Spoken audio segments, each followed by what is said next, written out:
on her. Chang'e getting return hit by the crits though.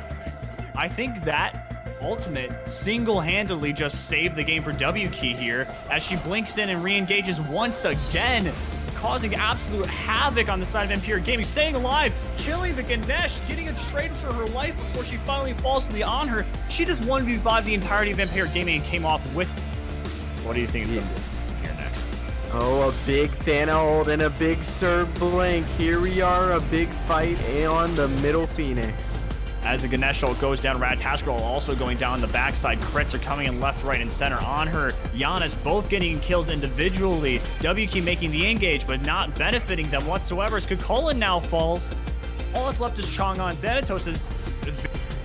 The question is, will he possibly be successful this time? A lot of damage onto Anher and Thana. That was a big amount of damage from the Anher autos and the Giannis too on the Thanatos. Thanatos falling for that. Anher uses his beads to try to stay alive, but the Kukulin still managed to get the kill. Vampire Gaming steals the Fire Giant. I think Giannis went behind it and stole it with a 2. Wow.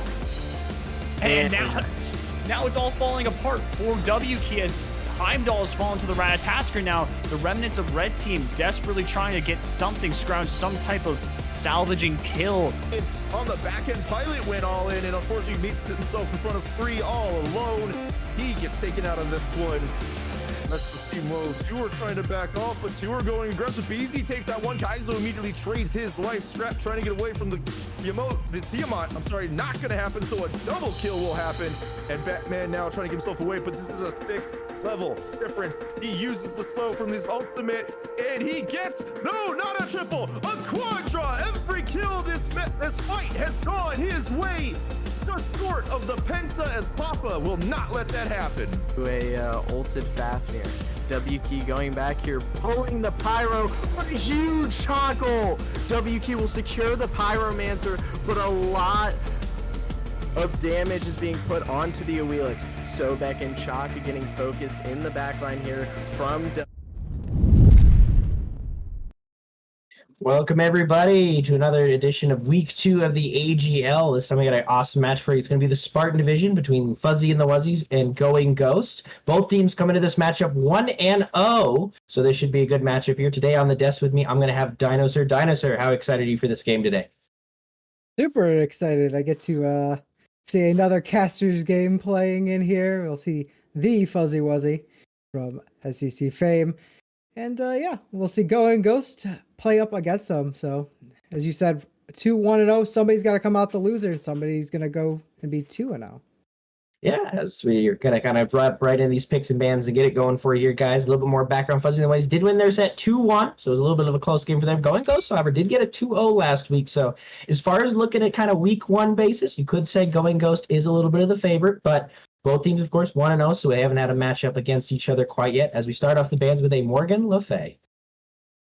Yeah, Morgan Le Fay. I mean, one of the top 2 that you would expect, right? You would expect Morgan and probably Tiamat.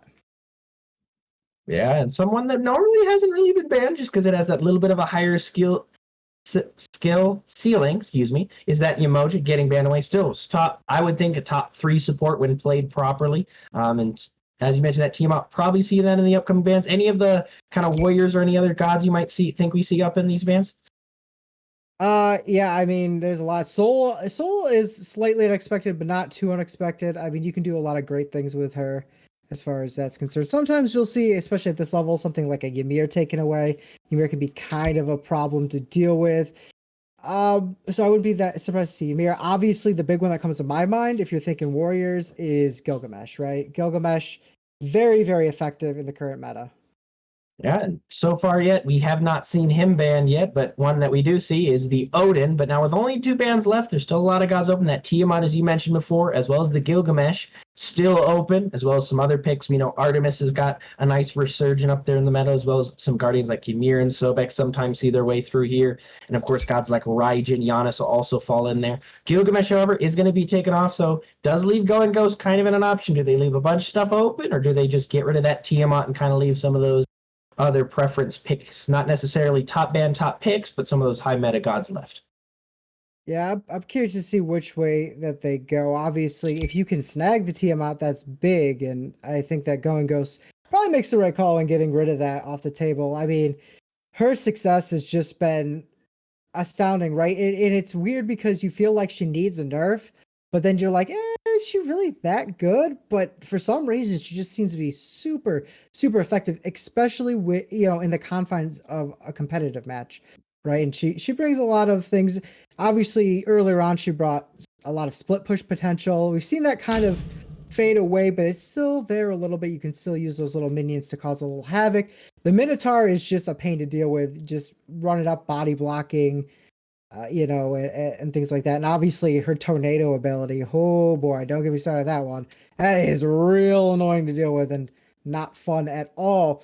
Still available is Persephone, obviously, and Persephone, as we saw yesterday, can do a lot of damage, but instead, Fuzzy and the Wuzzies opt towards this more popular Osiris pick, and that's flex, right?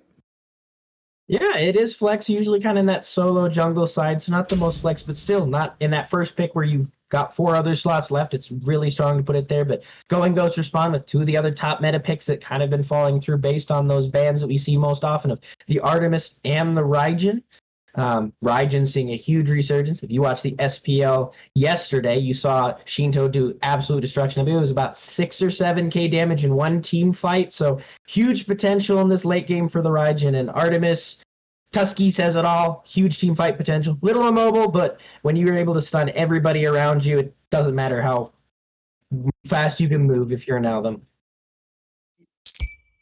Yeah, I think that that Artemis, a lot of what we saw held her back. She was always kind of effective. Obviously, Tusky ultimate huge, but a lot of that was that immobility. But now it seems like her damage output sort of just completely makes that irrelevant at this point. And it looks like we did have a little change to the picks and bans. It looks like Athena was actually banned out instead.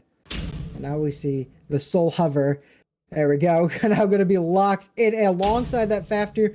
This is a classic pairing that we've seen throughout the season. That additional sort of, attack speed you can get off of the 2 really makes up for Soul when she can go now more into that Bancroft's Vamp Shroud healing type of thing. Maybe a Magus instead. So Magus pretty good right now. If you're not picking it up, you probably should be. And, obviously we're going to probably see another ADC picked up instead, and the Soul will probably go to mid, but she could play ADC.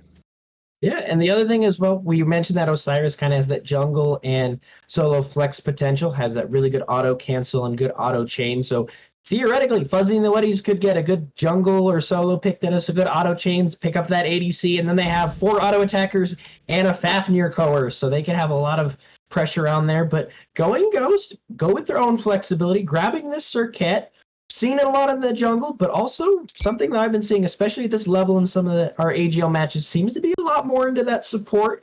Since going just that kind of naturally hybrid tanky build, getting a Pridwin, maybe a Blackthorn, Ansel, those kind of items to just go tanky and get that CC and basically just run as kind of that free agent. So interesting to see where they kind of put that with the draft. But Going Ghost, identify that they have their ADC. Fuzzy and the Wuzzies do not, opt to ban that Rama. Yeah, and I mean, you talked about the Circuit. I think that Circuit brings a lot of what you're looking for to counter this. Anti-heal in that kit. She's got a good dive to get onto that Soul. Obviously, with Soul, with her Dissipate, you want to be able just to burst her down real quick and get her out of that fight before that Dissipate activates. And Circuit certainly has the ability to do that in the jungle. Obviously, if she's playing support, she'll be a little bit more tanky, won't quite have as much burst. She does still have some of that true damage left over in an ultimate to use as well. And so I think Circuit is a very good pickup here for Going Ghost. Yeah, they continue in that ADC route with their last ban being that Izanami, someone that we've seen not just resurgent in ranked or the AGL competitive, but also at the higher levels of SOC, SEC. Cyclone Spin, I believe, was one of the first people to bring it out. So huge wave clear. That ultimate, while being not the longest silence, can really throw a wrench in some team fights and gives you a lot of early pressure. And with those bow builds coming out, always has some real strength. Meanwhile, Fuzzy and the Wuzzies kind of deal with a lot of those characters that can do some good burst. Just opt to ban that Cerberus. And now this Fenrir, also a different flex pick. So it looks like they're not expecting this Circuit to be in the jungle with that Fenrir ban. Yeah, I mean, Fenrir also can play support, so that's always on the option. But I'm thinking with this Sobek, however, it pretty much confirms that they're not looking, although it could be a Sobek solo. I know that he's not is favored in that solo role right now over something like an RDO or a Cerberus, but he certainly can do the trick. And I mean, either way, Guardian solos are kind of the meta. Yeah, and it just still gives them that nice flexibility as a last pick to where is this jungle solo, jungle support, solo support? They don't know, so it really kind of has Fuzzy and the Wuzzies where they can't really go to counter pick a specific role, but they decide to opt to just what they want to play. RDO, which been as all, I think it was in all 4 or 5 games of a couple of the semifinals in SPL, had some really strong resurgence now with just that Vamp Shroud. You go that Blood Soak Shroud, gives you some huge sustain with that healing in your kit. Doesn't have an ultimate, but so much healing that you have there follows it up. And then they do end up grabbing their ADC with this Apollo pick. Yeah, Apollo kind of rounding out this draft, gonna give you a little bit more global presence, and he's got a pretty good escape, especially when you're looking at possibly fighting against a Sobek and a Jing Qian. And I imagine now that this is going to be a Sobek support and a Jing Qian in that solo lane. Yeah, and just by where we're kind of unsure, does look like the Circuit is going to go into the jungle, which does mean I'm kind of looking at the Circuit build. We'd mentioned that usually goes for that more of a tankier build here, which means that if it continues that route, you're going to have essentially a triple front line here for going Ghost, that while Fuzz and the Wuzzies have that double Hunter, that Osiris that looks to be going in the jungle now, they really don't have a whole lot of tank shredding power until late game. Who are you kind of favoring going in this first game? Looking at these drafts, I really, really like that Soul Fafnir combo. So I'm going to give it to Fuzzy and the Wuzzies. But on the flip side, I mean, Going Ghost has a very, very strong draft as well. So yeah, Sobek early pressure, Circuit early pressure as well. We won't keep you any longer. We're going to go ahead and give it over to Frog and Spirited Book on the cast. Thank you so much, Dinosaur and King Batu, for that fantastic analysis. And I am so excited to get into week 2 here of season 6. Fuzzy and the Wuzzies versus Going Ghost, the Spartans division, as was mentioned previously. My name is Frog. I'm joined here on the cast by Spirited. And Spirited, tell me the first thing that you see on this screen that you want to talk about. What piques your interest the most? Mostly, I want to talk about this double hunter composition coming out of Fuzzy and the Wuzzies. Alongside the RDO and Osiris. I'm really excited to kind of see how this team plays to this idea of early pressure in the jungle and then just that sort of objective shred out of this team. I mean, we could see like you see the early Gorps and the Forps, but could see a really early Gold Fury or a Pyromancer with this composition. No, absolutely. That double ADC, especially with the Fafnir pairing, is going to increase that damage and really make their objective shred capability very high when it comes to them maybe sneaking away these objectives or potentially catching them off guard. One thing I will say, though, is that neither team have a typical secure mage. I'm not sure I would call Soul Alt or Raijin Ultimate secure abilities up there with Poseidon Kraken, Gukulkin Ultimate. I mean, who do you favor when it comes down to that secure? Over the secure, I would probably still... I still think you would probably say Fuzzy and the Wuzzies just because of that Soul Ultimate. And usually when you're the ones to pull the objective, it's going to be easy. 9 times out of 10, it's going to be easier to get that objective because you're the one calling your burst damage. You're the one calling your cooldowns. The enemy team is going to be like, okay, what's up? What's up? We don't know what their cooldowns necessarily are. They kind of have to keep track of those. So honestly, I still would favor Fuzzies and the Wuzzies. The problem is this Raijin, anytime he goes up into those Taiko drums, it's going to be a big 50-50. That does so much damage out of, especially once he gets those items online. Absolutely. Looks like a small taunt here in the mid lane. We didn't see too much action out of any lane here. I think we did just split those 2 mid camps between the teams. We see a Sunder get used out of Brian here onto that Sobek, but still members at above half HP in all lanes. I mean, is this the start that you were expecting? I think that there might be pressure in seemingly all lanes, especially the mid lane. I was expecting Osiris to come out and put a little bit more pressure potentially onto one of these lanes, but we haven't seen an early gank by either jungler. Hold that thought. Sobek dashing in but missing the pluck. Almost something started off. But I'll go back to that question. Both junglers starting off slow here to start game one. Is that something you're a fan of, or do you think one of them should have taken advantage of their character? Oh, hold that thought again. Paulo. And dash away. No, he's fine. Okay. Okay. Back on to the question. No, I don't think. So Circuit is still, you could argue, is still a solid early or okay early jungler. Probably not as great as the Osiris, sure, but I think it's really important that both these teams kind of feel each other out in the early game. Who's going to be on what timers? Who are you going to be on your red buff timer on cooldown? If not, we will punish you. We will invade. You say that Osiris has made his way to the left-hand side. Let's see what happens. They're on top of this purple buff. Alfred on the way up, surrounded by 4 members. Divine jumps in, only to lose his life as well. 4 members rotating over to this purple buff to try and defend. And it looked like they absolutely had the pressure there to be able to take the 2v2, but Osiris rotating over very smartly. You even see him skip his own speed to be not only at the red, but also be at the purple and Titan. They're rewarded for an invade of the enemy purple for that. Going Ghost doing the one thing that you probably shouldn't do, honestly, if your duo lane has pressure. The problem about pressuring purple buffs is you can pressure a purple buff if your lane has pressure, but if your mid doesn't have pressure, then that rotation is just free. We saw Helios rotate over for that purple buff, and not Warden was just on that timer. The call was made by Fuzzies and the Wuzzies. They could pressure this purple buff here. And so Warden, with a fantastic rotation, even picking up that purple buff, we'll see. I mean, early attack speed on the Osiris jungle, nothing to scoff at, I would say. Yeah, especially with this mannequin's pick up the tier 2 bow, likely going into an Ichable, I would think. But still has not picked up that speed buff. I wonder if he'll delay that until the next respawn. Just obviously a little bit unorthodox from this point, but they do get the early lead already. A little bit over 1,000 gold in the lead. Some poke here exchange in the mid lane. A dash in onto the Raijin. Taiko drums coming out, forces the Lord of the Afterlife away. So ult for ult away in the mid lane, but considering this Osiris just still has a lot of farm up on the map, not in too much danger. And his speed buff actually did fall. I missed who took that. Was that the Soul, or did the Circuit manage to steal it away? Did you catch that? I think it might have been. I think no one picked it up. It might have been somebody dropped it though. It might have been Soul, and I don't hate that. I think getting that buff just as a means of farm is really important, and just kind of equaling out timers overall across the map. Kind of leaving that free farm on the map feels kind of bad, especially in this early game where it is going to be just a farm fest. Just putting it down, nobody picks it up, sure, but it's not the end of the world.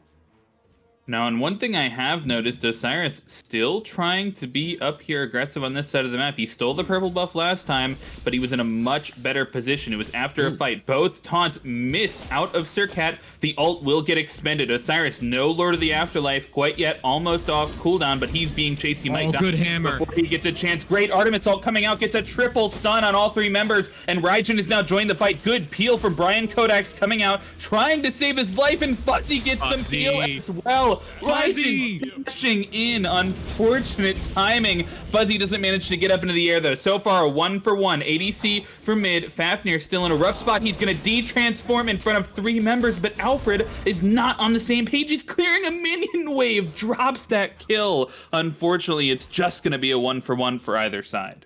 It was a great hammer from Brian Codex to set up onto Karios, but it was an even better Tusky out of Alfredo to kind of set up that entire fight. That was so good from Going Ghost, but I mean, Fuzzy Wuzzy kind of saved it a little bit. He peeled for his jungler to get out there, he peeled for his jungler to get out there with that Serenade. So that was great.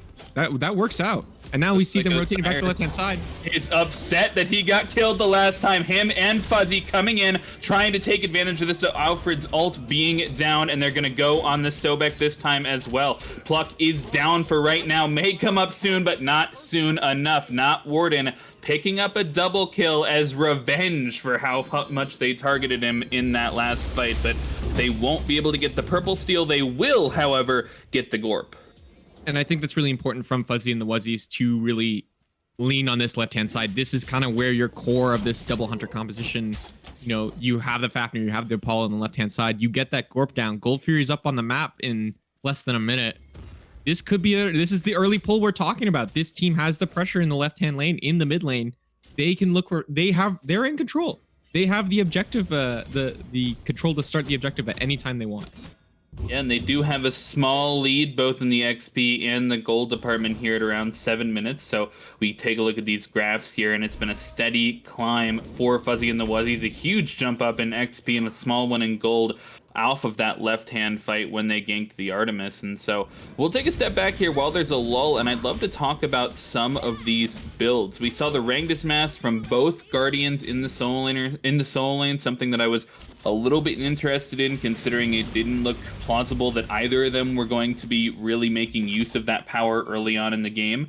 But we do see it regardless, and now we see the Chronos Pendant coming out of this Raijin, which is not something I typically associate with him as a mid laner. I'm feeling like he's a little bit more damage focused, or he likes to be, as opposed to, you know, getting off more cooldowns during the fight. Do you like this pickup?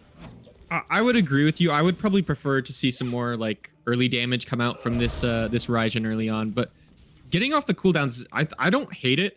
I think this guy kind of needs to play to dash as much as humanly possible, especially against a composition where like this comp is just going to run at you. Getting your dash, getting your ult up a little earlier isn't the end of the world.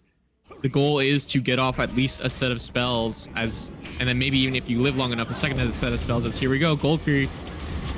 Brian Codex into the ultimate, does get his second ability off to buff up his Hunter's Soul ultimate coming out, does get that secure in, and Nye has dashes in a little bit late. He's going to lose his life as well, but Alfred turning it around, getting that Tusky off, hitting 3 members and trying to trade it on to other members as well. He's low here, and he will fall along with his jungler. 4 members down. Soul Lane rotating. Ghost and Soul Lane rotating. You're absolutely right. In here trying to finish up some of these low health members. He will get the ultimate off. 3-man ultimate into the wall. Brian Codex maybe finished off by this tick damage, but his heal off of the Coerce is going to save his own life. So a 5-for-1 instead of a 4-for-1. Maybe not the best rotation at the end of the day from Omega Snowflake there at the end, but you are absolutely right. Just like we talked about at the beginning of the game, the speed at which they took that Gold Fury, just a late response at a going Ghost, and they got punished for it.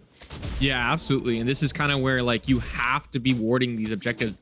I don't know if there was a ward necessarily on the Gold Fury at the time from going Ghost, but anytime you're against this composition, you have to be like, do we have vision on this objective? If not, could they be on it? Where's their mid? Where's their ADC? Where's their Fafnir of all people?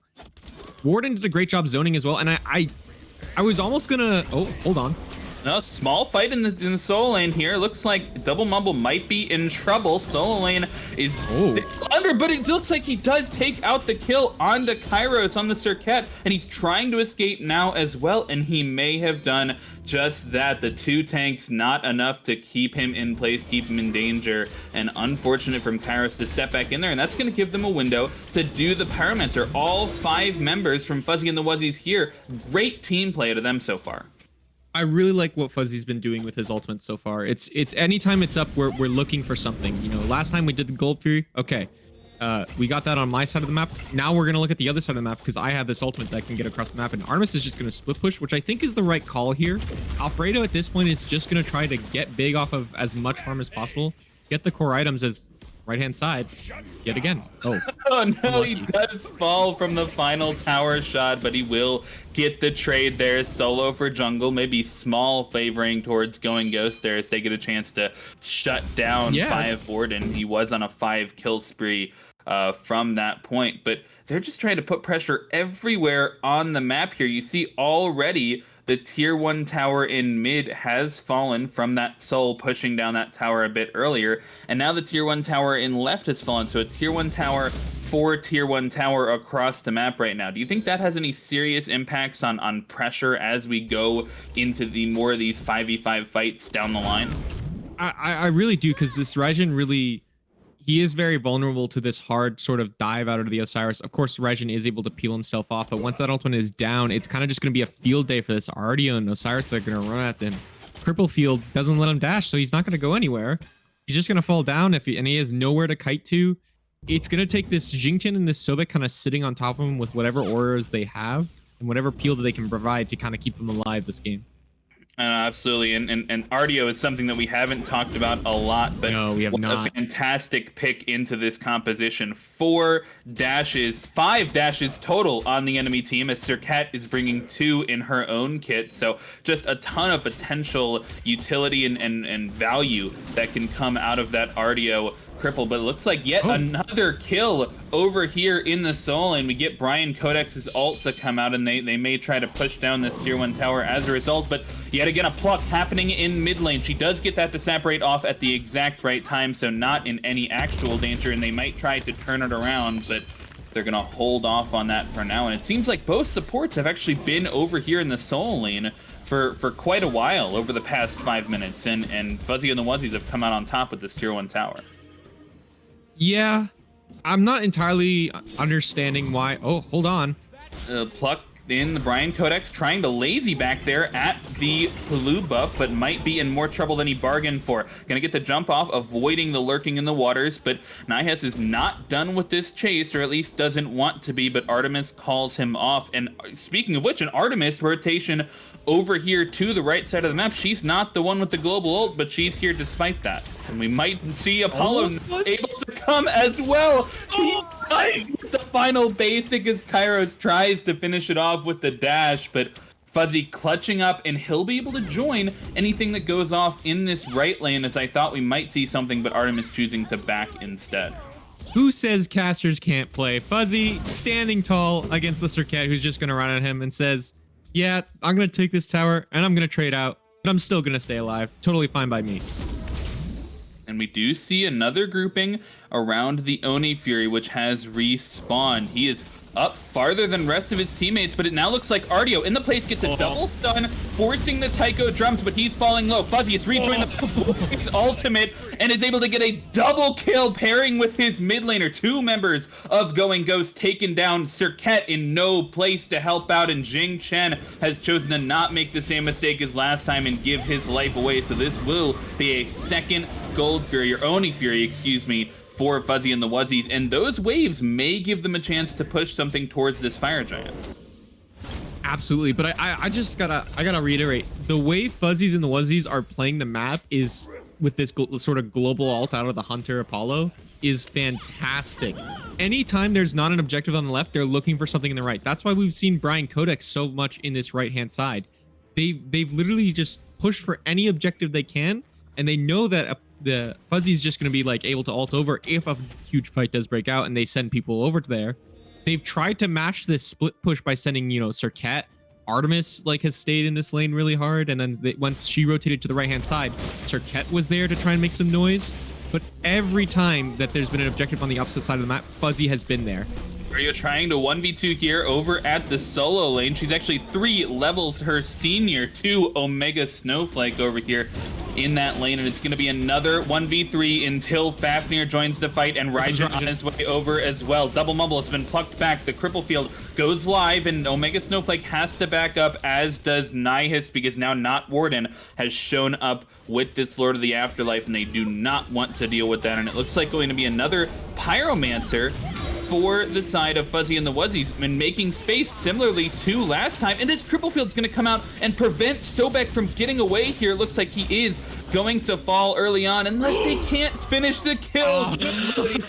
Over the wall as Alfred takes out Soul, and it looks like Fafnir is now hold on, Alfredo. He might get transformed here, and he does get de-transformed by Alfred as he takes him out, but Not Warden trying to finish off this Artemis in a really weird spot, but Serket comes out and CCs him at the last moment, preventing the Artemis from dying. Alfredo lives? You gotta be kidding me! Both ADCs on like less, I don't know, man. Like they should be dead. They should be dead every time, but no, like their teams are just peeling for them perfectly. Every ADC has been getting to go off every team fight. This is a battle between Fuzzy and Alfredo to me this game. It hasn't been the mid, it hasn't been, although I will argue that Double Mumble has made a huge impact of just running it down at this back line of Artio and just making some noise happen.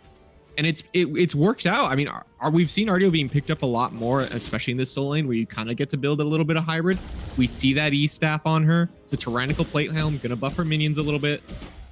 I mean, she's felt really oppressive this game. I don't know how you feel about that, Frog. No, I completely agree. She's been up there towards the blue buff. She was the one who created this space that allowed them to take that Pyromancer the first time, and she did it exactly the same the second time as well. And she's still interested in this blue buff and not sure if she knows Alfredo's canceled her dash from Kairos, and 2 ults get expended automatically. Alfredo putting in the damage and the Circuit ult ticking down as well. She's running into the enemy jungle. She'll be joined by the other 2 members. But now, Not Warden jumping in onto this Raijin. Good Aegis to prevent that damage, and he goes into the ultimate, but not enough. Too late, and he will fall. Not Warden gets out from under that tower. Fafnir transforming in. They might want to dive this. The Coerce gets on all 4 members, but the Artemis ult comes out, gets a quadruple stun on the enemy team. Not Warden plucks back in, but nobody's targeting him just yet, except for the tower now making him fall. Alfredo finally getting that kill, but Fuzzy on the back end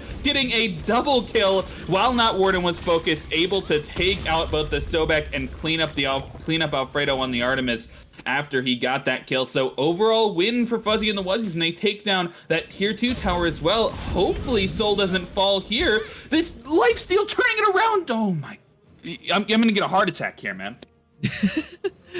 Helios stays alive. The Soul Gem, Vamp Shroud, Spear Magus able to keep him alive. I mean, that was just a cluster. I mean, they expended so much to kill Double Mumble, and again, this Artio's just feels really oppressive just by way of, you know, we're gonna run at you, and then I may die, but how much are you gonna burn to kill me? And then what's my team gonna get off of it? The Raijin dashing towards mid, I thought was a little. I feel like he needs to be playing with his team. He needs to be playing with his front line here, the Jinkin Sobek. Dashing towards that mid, his goal is literally, I'm gonna try and live, but Not Warden is Osiris, and as we know, Osiris really, really good right now. He's just gonna run it down at this backline.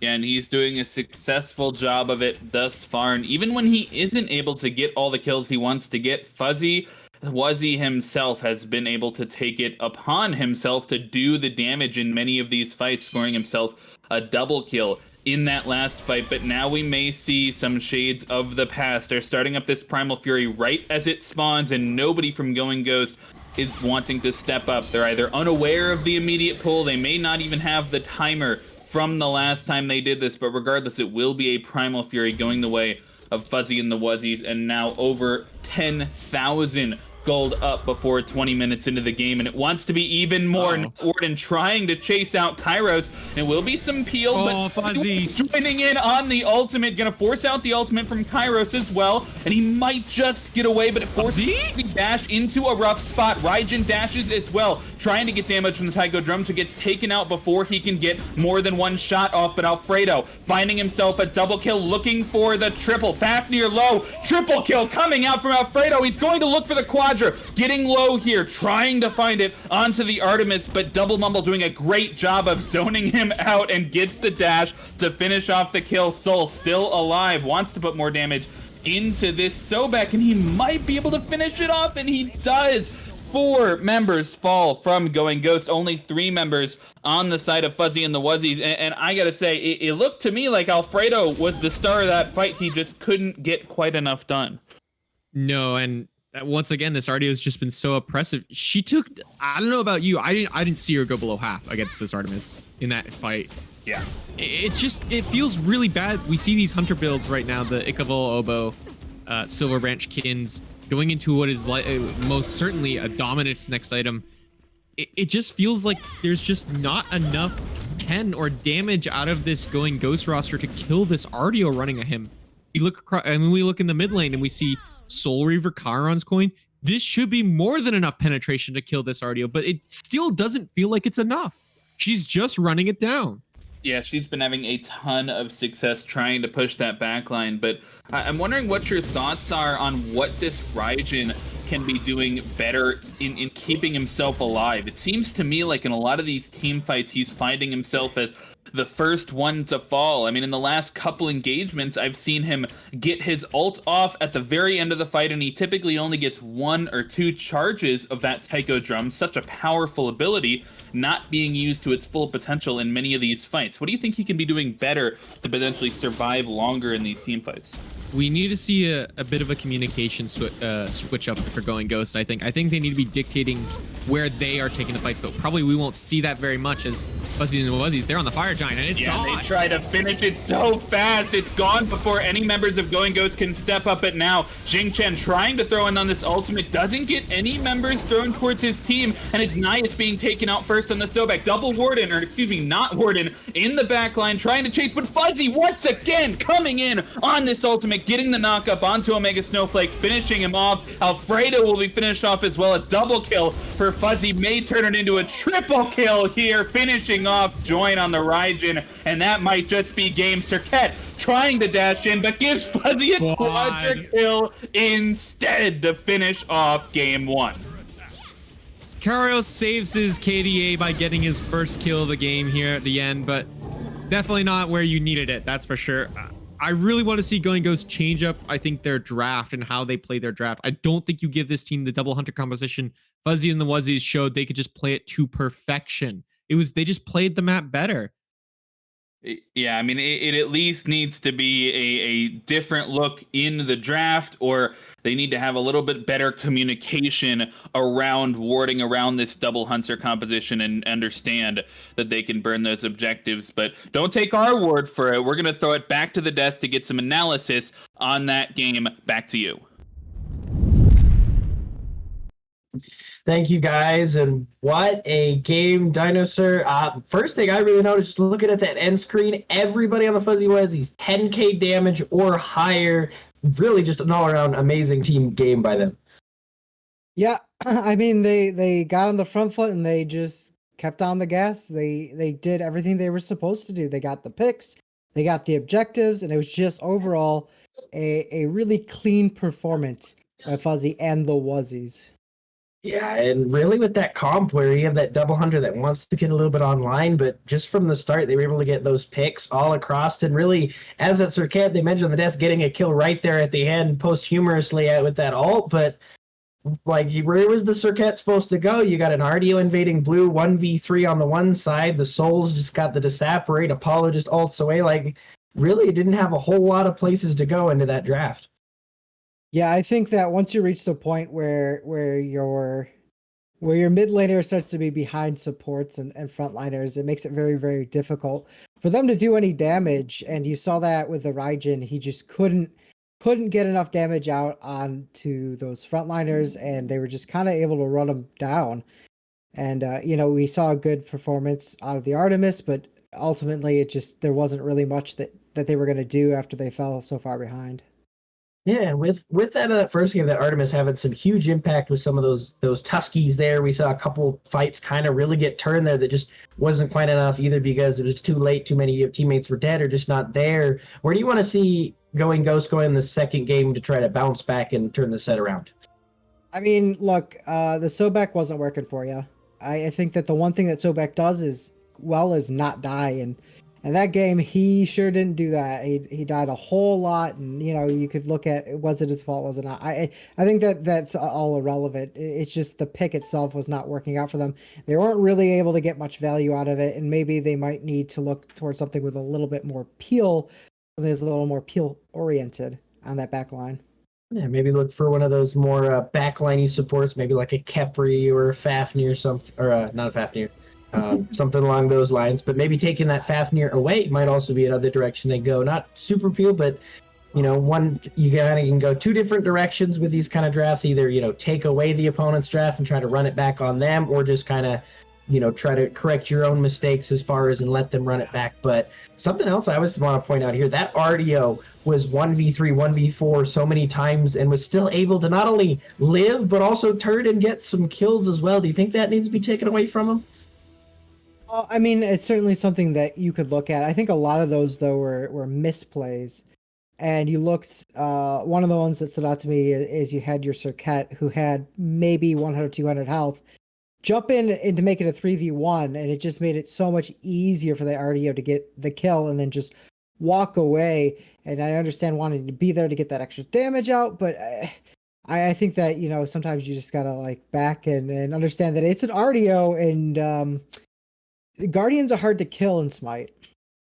Yeah, there really are, and specifically Xingchen, which usually kind of your typical great pick into those double hunters with that one able to reduce that auto attack damage. But hopefully we'll be able to see him bounce back from that one. I do believe we're looking close to ready to game 2. Yeah, it looks like we're ready. We're gonna go ahead and jump into those picks and bans here. We do have it flipped now. Going Ghost up for that first pick going in there, which does mean that they have that chance to maybe grab that Osiris May, maybe try to finagle one of those gods that were banned away in game 1, those mages that we always see, or maybe that Odin that might be able to fall through as well.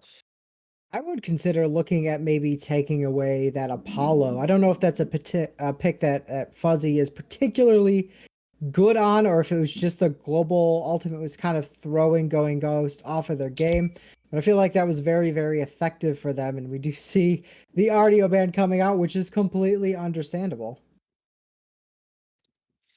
Yeah, a lot of that there, but Going Ghost, I mentioned it before about that, but they definitely don't want to see this RDO again. Probably not something they're comfortable picking. They're going to ban that away game 1. Leaves a little bit open, so in that first light, you do kind of be careful. You don't want to leave too much open, but with the team up ban, Fuzzy the Wuzzies are going to start taking off some of those high meta picks. Yeah, that's kind of the risk, right? You start banning these individual picks that you have trouble with, and then next thing you know, the meta picks kind of slip through, and that's something that you really don't want to get through, and now you have to figure out how to deal with that. But that's something that you can sort of plan when you're looking in that intermission between games. Kind of figure out, okay, well, if we do this, then they're going to pick this, and then we have to pick this, and it's a big discussion. And that's something that you can always do to sort of prepare if you really, really feel like something is oppressive. I think that RDO is, in my opinion, it's understandable. Obviously, a great game RDO had, but RDO is like, it's a pick that's good, but is it? I just don't feel like it's good enough that you want to give up something else like a Morgan Le Fay, who is still available, or a Persephone even. Yeah, Persephone neither picked or banned in the last game. However, there was that Raijin, and of course the Soul came through, so by no means some lesser mages were picked instead. But interesting to see if we see that here. But go on the bans, kind of some more meta picks. That Osiris and that Artemis, which were played on opposite sides last game, are both banned away by Going Ghost. Fuzzy and the Wuzzies, however, stick to kind of some pain picks, ban away the Odin again, and now that Morgan Le Fay doesn't leave a whole lot for Going Ghost as far as some of those top meta picks, but like you mentioned before, maybe see that Persephone get locked in, something else in that mid lane they might pick, because that'd be the direction I go. But you know what? I'm silly. I'm forgetting all about that. Gilgamesh hasn't been banned. They're looking to take that over with the first pick. Right, and so they do take Gilgamesh. I think Gilgamesh is a great pickup here, especially when, you know, you're looking at probably the next 2 picks being something like a Persephone or Ischia, or obviously Raijin, right? Raijin's kind of the next, or, you know, the Soul again. You definitely could go back to the Soul, and those are kind of mid lane matchups that necessarily you're not too worried about. And I think that Gilgamesh, especially if it's in this jungle role, could really have that sort of counter answer to that Osiris jungle that we saw in game 1, where now maybe this Gilgamesh can start to do some of those things we saw out of that pick for Going Ghost this time. Yeah, Going Ghost. We'll be able to see that first Gilgamesh. Not sure where we'll see it. We have seen it at the SPL level in support, solo, and jungle, but I think it's kind of the strongest in that jungle, and then maybe that support role sometimes. But Fuzzy knows, however, if it ain't broke, don't fix it. They're going to run back this Fafnir and Soul, and Going Ghost look to be doing a little bit of that too. Got to bring back that Raijin again, which didn't have a great game, but something that was banned away from them in game 1. They're looking to grab this Cerberus as well. Yeah, I think Cerberus is a great pickup. I would imagine going to be in that solo lane. That's kind of where he's found his home. He's very, very good with that Vamp pickup after all. But he obviously can definitely fulfill the role of support. We've seen it who knows how many times in the past. So I think that that's a good flex pick. It kind of leaves Fuzzy and Wuzzy. He's, you know, sort of like, oh, well, where's this going? Who do we ban out now? And they have to sort of think it. And it might even be a thing where Going Ghost is like, we'll see what they ban out, and then we'll make our choice. from there. And you also have that Gilgamesh who can flex to solo as well. So a lot of good flex options on going Ghost. Another pickup I really like here would be this Rama. And I think that one thing that people don't quite appreciate is Rama's ability to initiate a fight and really melt down a backliner's health and just make it so much easier for that front line to find success. Yeah, that Astral Barrage is such a unique tool to where you can really get some free damage off without really them knowing where you are a lot of times, where you can go from, half quarter of the way through the map on one side and just shoot those shots without being seen. But can be a little bit of trap. Sometime in those team fights, you can have someone waiting for you at the bottom. But with that, they do lock in that kind of double hunter comp again that they're going to run back, which does mean that this front line and jungle, sort of that right side of the map, that solo jungle seems to be probably most likely where that focus will be for the bans. However, I kind of like where Fuzzy and the Wuzzies bans are going. Serb, Gilgamesh still have some flex potential, but what they aren't going to flex into is that hunter role. They're going to ban away that Izanami. Yeah, taking Izanami. Izanami's sort of surprised, right? The traditional thinking is that Izanami, very bad. Very, very bad at higher levels of play and in competitive. But with that bow build, man, Izanami has really sort of found her own niche in the pro scene and in competitive, and it's understandable they'd want to take away that. And as well as this Heim doesn't really make a lot of great use of the bow build, particularly that we see be super meta, but he's such a safe hunter and he just does so much damage that it doesn't really matter. And so he's one of those sort of gods that I see surviving almost every kind of meta, right? He can find his way into it. And I think it's interesting that they opted to pick the Rama knowing that there's a Gilgamesh on the table, just because in team fights, you're going to go up as a Rama and then the Winds of Samash, you're going to land right into that. Of course, you can always try to roll out or, beads or something like that. There's some outplay potential, but makes your life a little bit more difficult if you are that Rama. So it's a bold pickup, but again, there's a lot of value, I think, in Ram right now in particular. Yeah, I think if he's able to have that aggression there, he's always going to be strong. But as we get into these second bans, of course, we have those hunters on the other side going Ghost, completely focus on the jungle, ban out the Fenrir, ban out the Tsukiyomi. And with those bans there, Fuzz and the Wuzzies decide to leave their solo pick for last. Although this rat could be in the solo, I would expect it probably in the jungle, though. Lock that in.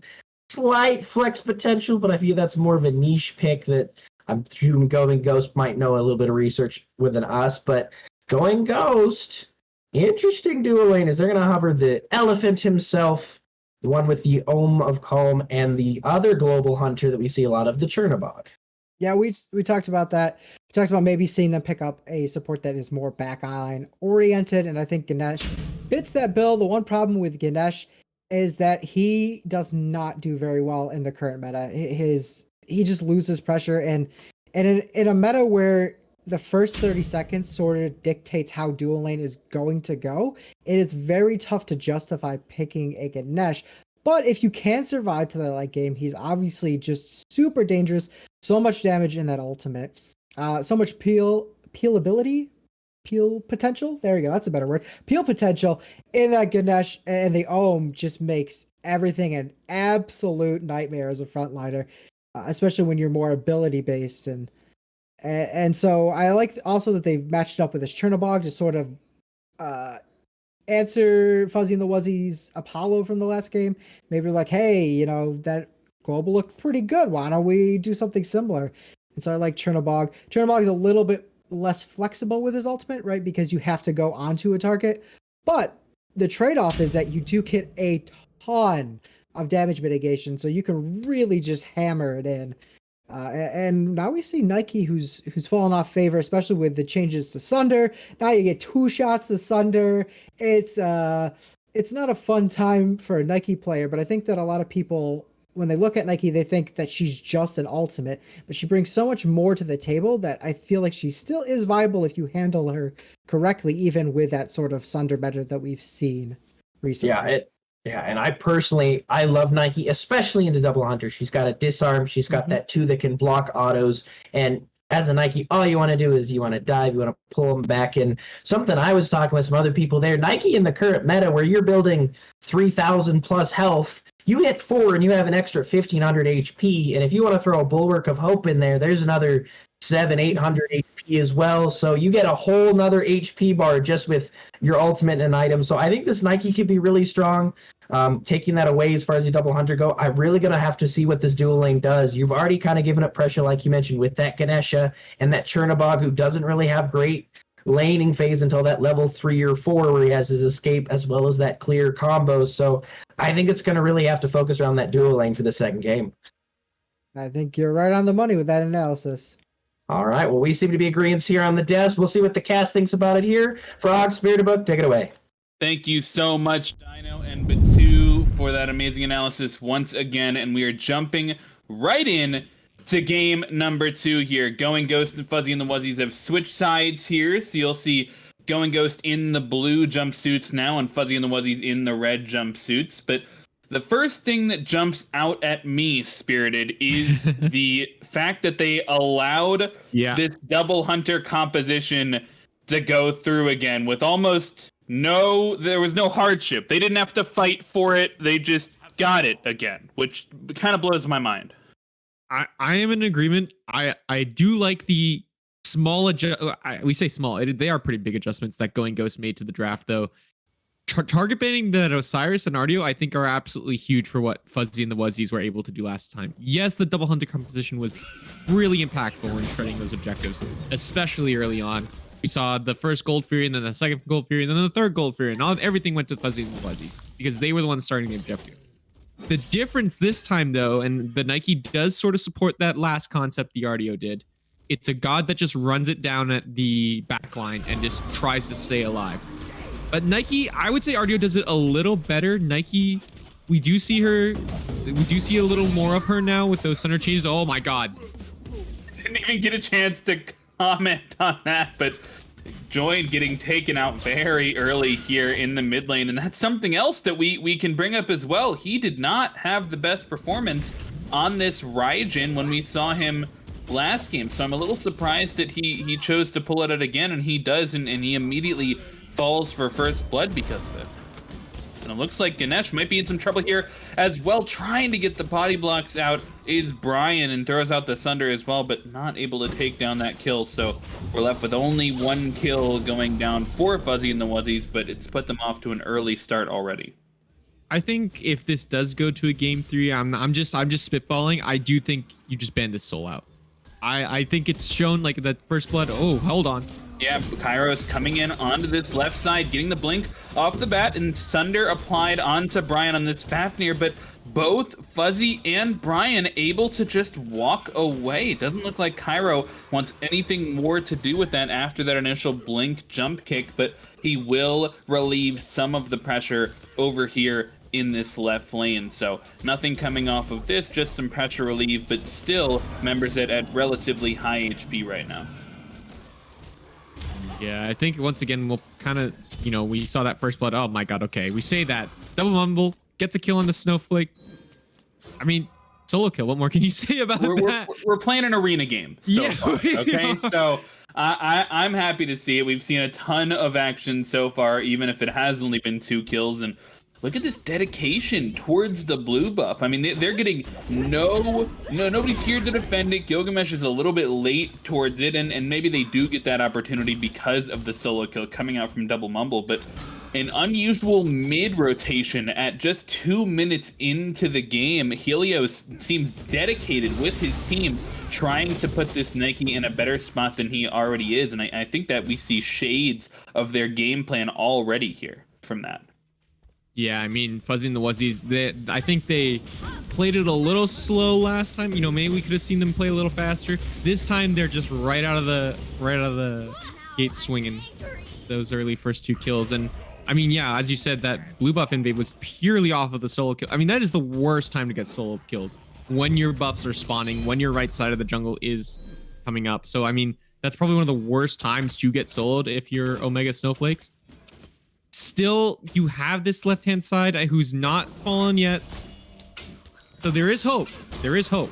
Oh, absolutely. Nobody's in a huge lead so far. Both sides still perfectly capable of having success in this game. as we do see some pressure forced onto the Soul here in mid lane, and Rat's actually in the air looking for the dunk down onto the Gilgamesh, gets the stun, follow-up damage is good, not Warden with the combo, and yet another poor play out of this Raijin. All 4 ultimates missed. I don't think he would have gotten the kill regardless, just to be clear. I'm not sure he had the damage anyways, but all 4 ultimates to miss on a point blank target there in the mid lane, that does not bode well for your mid laner on this pick, period. I think going Ghost, we're just trying to look something. They've kind of been losing the right side of the map and a little bit. They have not had like pressure in left. So I think looking towards that mid lane was really a really good idea. It's kind of just unlucky. You have to recall that there is a Rat on the enemy team. He could be there in seconds. I feel like they just disrespected the Rat ultimate and just got absolutely punished for it. Going Ghosts need to be aware of that. They need to be the ones that are like grouping as 4 or 5 or 3, whatever their early groupings are going to look like. The 3v3, they need to be the ones dictating where they're going to be fighting, and they need to be able to get those picks first. Otherwise, they're just going to get absolutely punished every time for this. Yeah, and there were several times last game where they weren't prepared for the global Apollo ult coming out, but right now it looks like they may not be prepared for this purple buff invade. Rat not needing the global ultimate to come over here and help with this purple steal, and it does go through successfully. 4 members from Fuzzy and the Wuzzies on this side of the map. They might look for the red invade as well, but it looks like Nai is actually pushing up a little bit too far. Not Warden helping to take him out along with Helios on the Soul. Just deletes him for pushing up a little bit too far, and they guaranteed to lose their red for that as well. Just yet another instance of like you said, maybe a lack of respect for the jungler on the side of Fuzzy and the Wuzzies. Going Ghost need to be more careful around these buff invades if they want to have success in the future. They need to make changes. They need to make it fast. Otherwise, this game is going to go downhill really fast for Going Ghost. They need to change up how they're taking these fights, where they're taking these fights. They need to communicate a little better on what fights they need to take. It looked like the Ganesh wanted to start up a fight on the Rat and look for him, but no one was there. Their jungler wasn't there. Their mid wasn't really rotating. Their ADC wasn't really rotating. Now, granted, their ADC could rotate in a matter of seconds. That Chernobog ult is really impactful for plays like that. I think if you're Going Ghost, you kind of just have to, sit down, maybe let them get their first Gold Fury. But I think if you're gonna get the gold, I think you get the Swarp down. I think if you're gonna trade Gold Fury, you get the Pyro at least. You have to be looking for trades when you're this far down.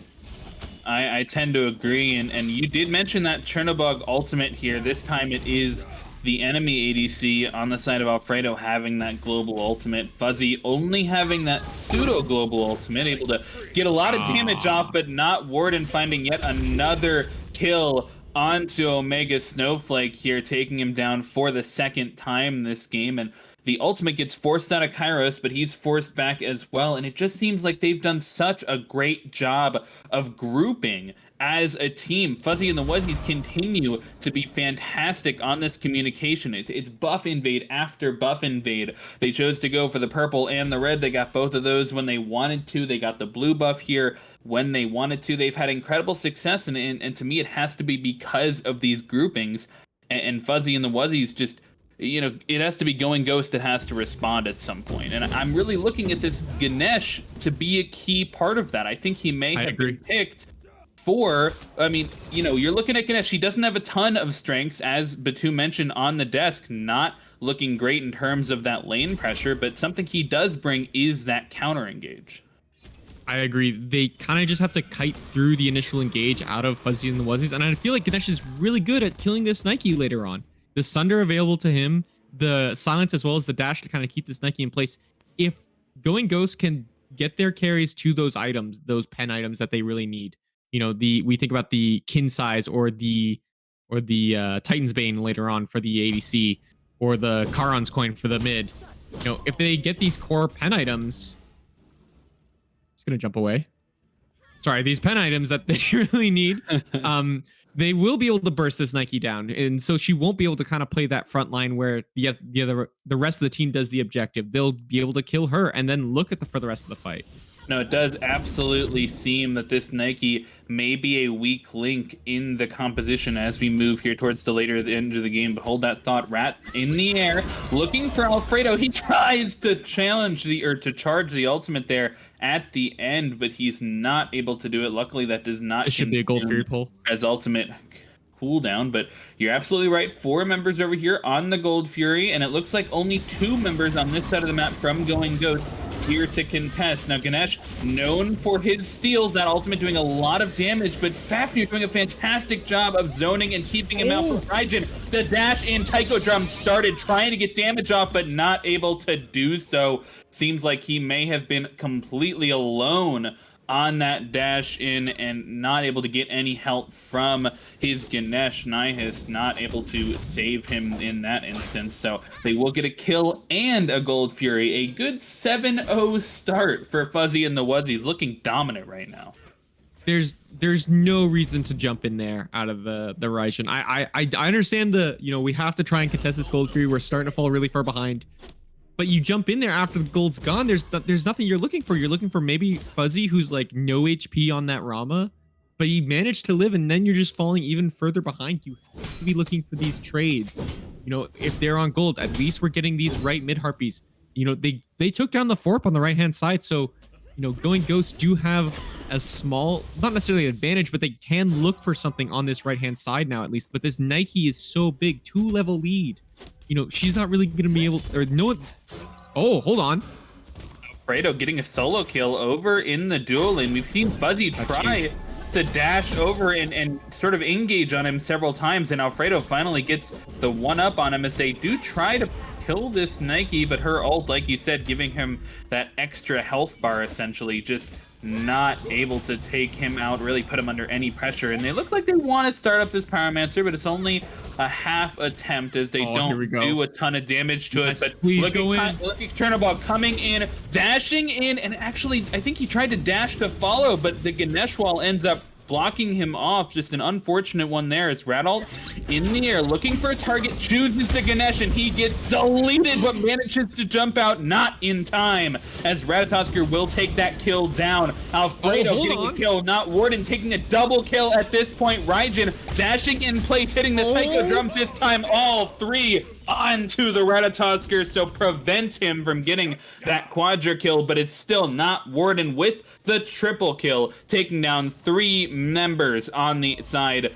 of Going Ghost, and they are going to secure the Pyromancer after that fight as well. I still think that's good for Going Ghost, though. Yes, they're falling further behind this Pyromancer, but they were able to trade. They got some solid shutdowns. Warden died. He died.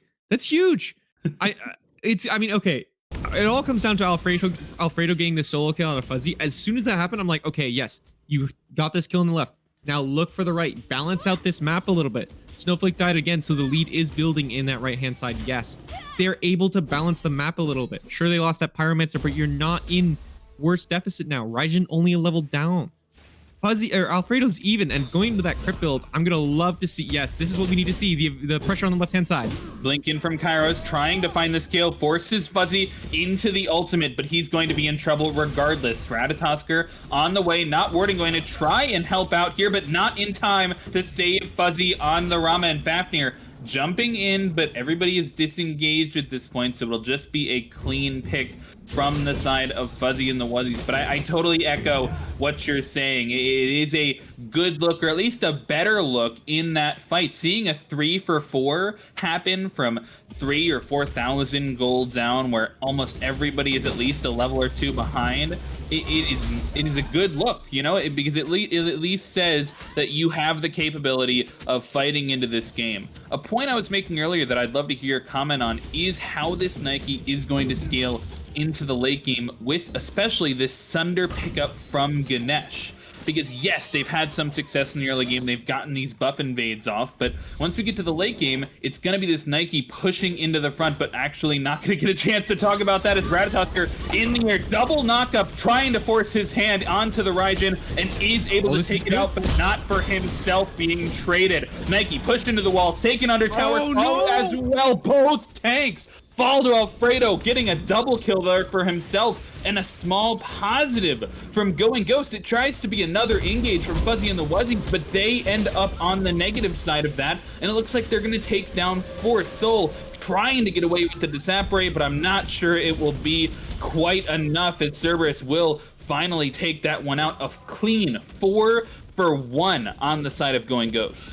This is huge for Going Ghost, and I mean, it all comes back to, I was gonna say earlier, getting the fight in the right-hand side was really good. Yes, you traded members, but the kill onto Fuzzy immediately after gave Alfredo a solid 2-level lead.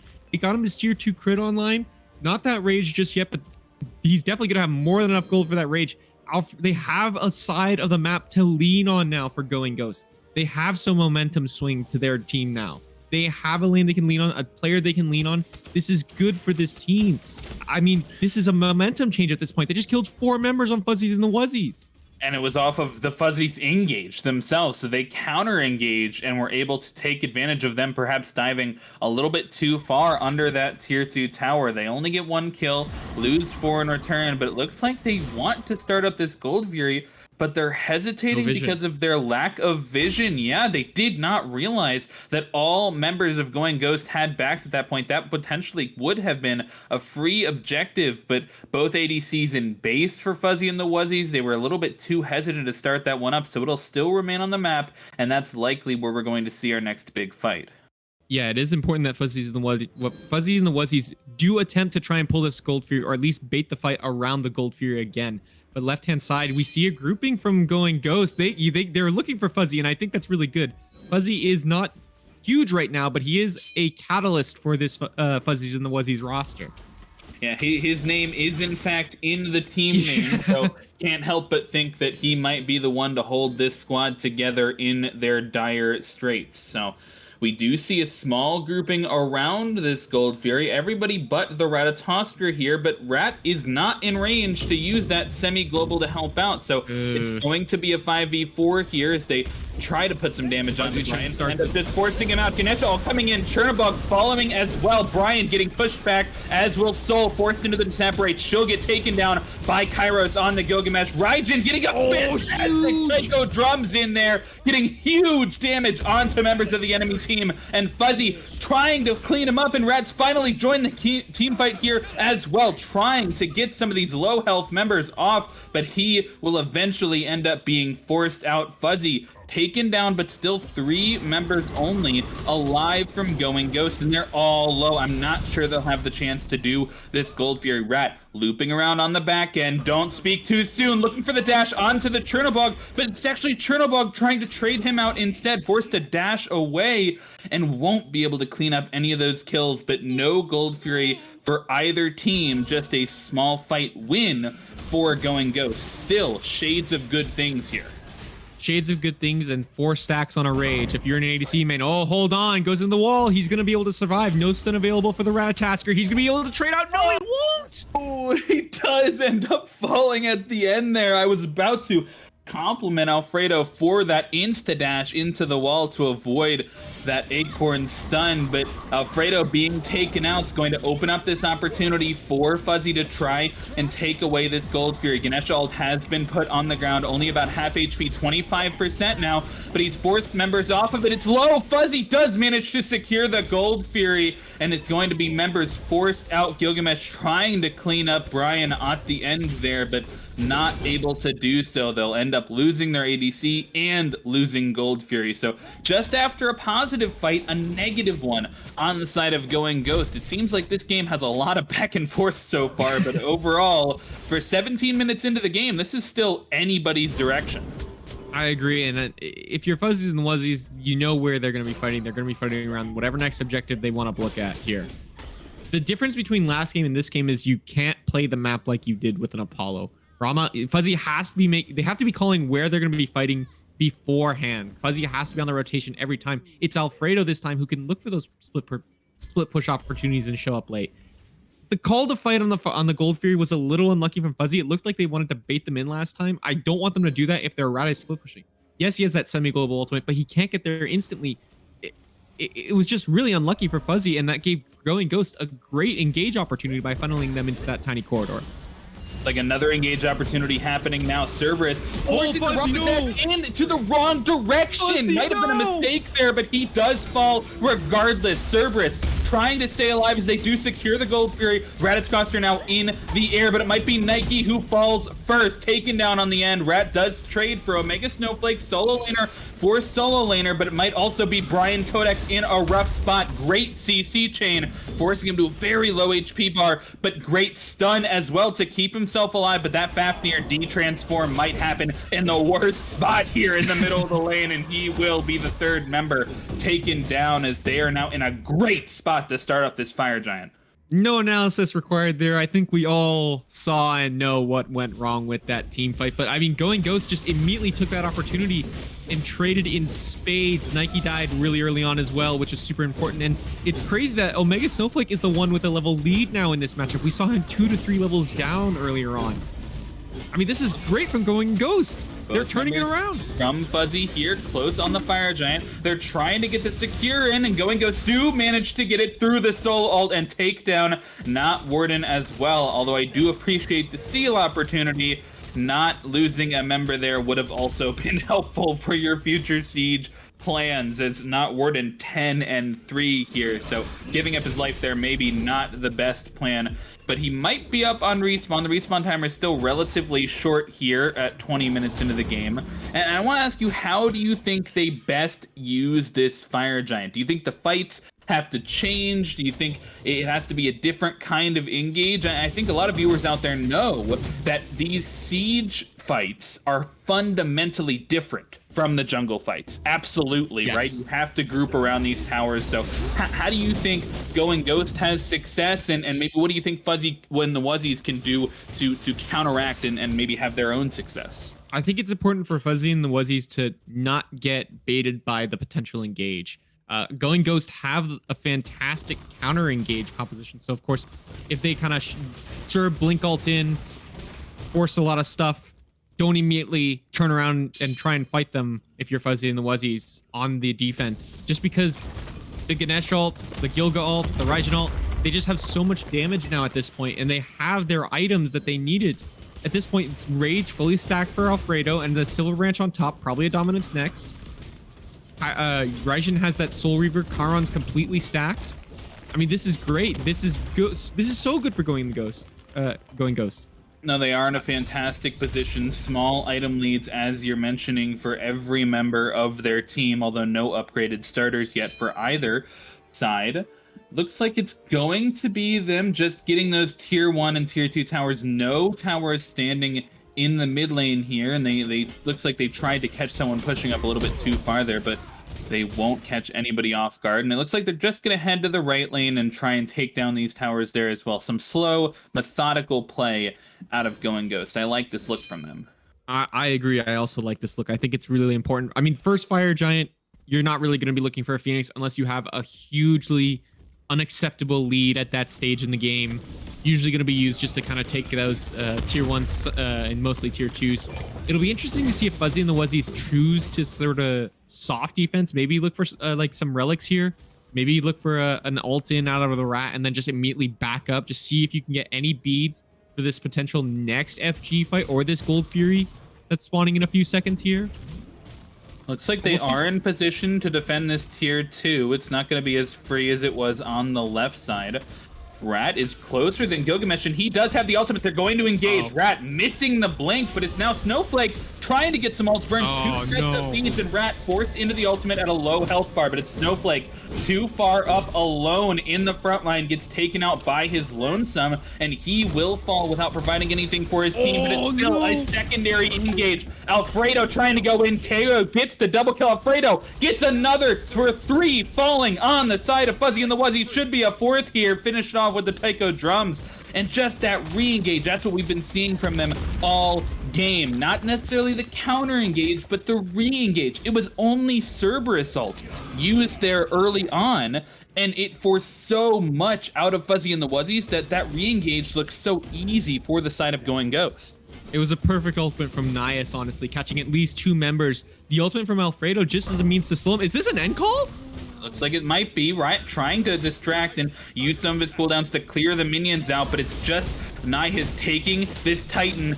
Damage is on the way. It looks like half falling. I don't think they can do this. Look like they're going to get it though. Rat trying to find some distractions, and he will successfully get them off the Titan, even if it does cost him his life. But they tried a little bit there. They got it down to half HP, but Rat doing a little bit too much, as well as members off the respawn shortly, is going to push them off of that objective. Fuzzy and the Wuzzies are on notice. Going Ghost just making a statement there with that attempted push of the Titan at the Titan. They said, "We are ready to win this game. You better not give it to us for free." And they were able to defend this time, but Oni Fury now going towards Going Ghost. This will be huge for their FG that's spawning really soon. And it looks like we did get an ultimate there from Fuzzy Wuzzy himself, trying to steal away that Gold Fury. But you're absolutely right. These Oni waves could make big strides for trying to push down this Fire Giant, as those Oni waves now on the map, and Rama potentially stuck in the left lane. They might have a chance at this before the guys on the side of Fuzzy and the Wuzzies are actually ready to defend it. Fire Giant is spawning. Draugr does go down for Fuzzy and the Wuzzies, and I'm almost curious if that's sort of the curtain call to say we're just going to give this up, and it seems that way. I'm really surprised by this. Yeah, I'm not sure I agree with the call either of absolutely no defense able to come out, but one of their critical ultimates, Rama having that ultimate for safety, and he likes to have it to do damage in the backline, that was down as well. And they do guarantee that Draugr, however, lasting for 4 minutes, just like the Fire Giant does. As long as they have multiple members standing under those Phoenixes, they'll have additional damage and extra protection. So a small advantage there as they look for this Phoenix defense, but two members in the right side not grouped up for this mid Phoenix defense, and it looks like they're just going to engage shortly. Sunder coming out from Fafnir, forcing the ultimate. Ratatosker in the air as well, and look how much they just forced out by just stepping up. The Ratatosker out is now down. The Fafnir ultimate, they may just let it dissipate as he wants to go in. They want to start a fight, but just a soft engage, exactly what you were talking about, and that's going to net them such a huge advantage as they get ready to push on this next wave.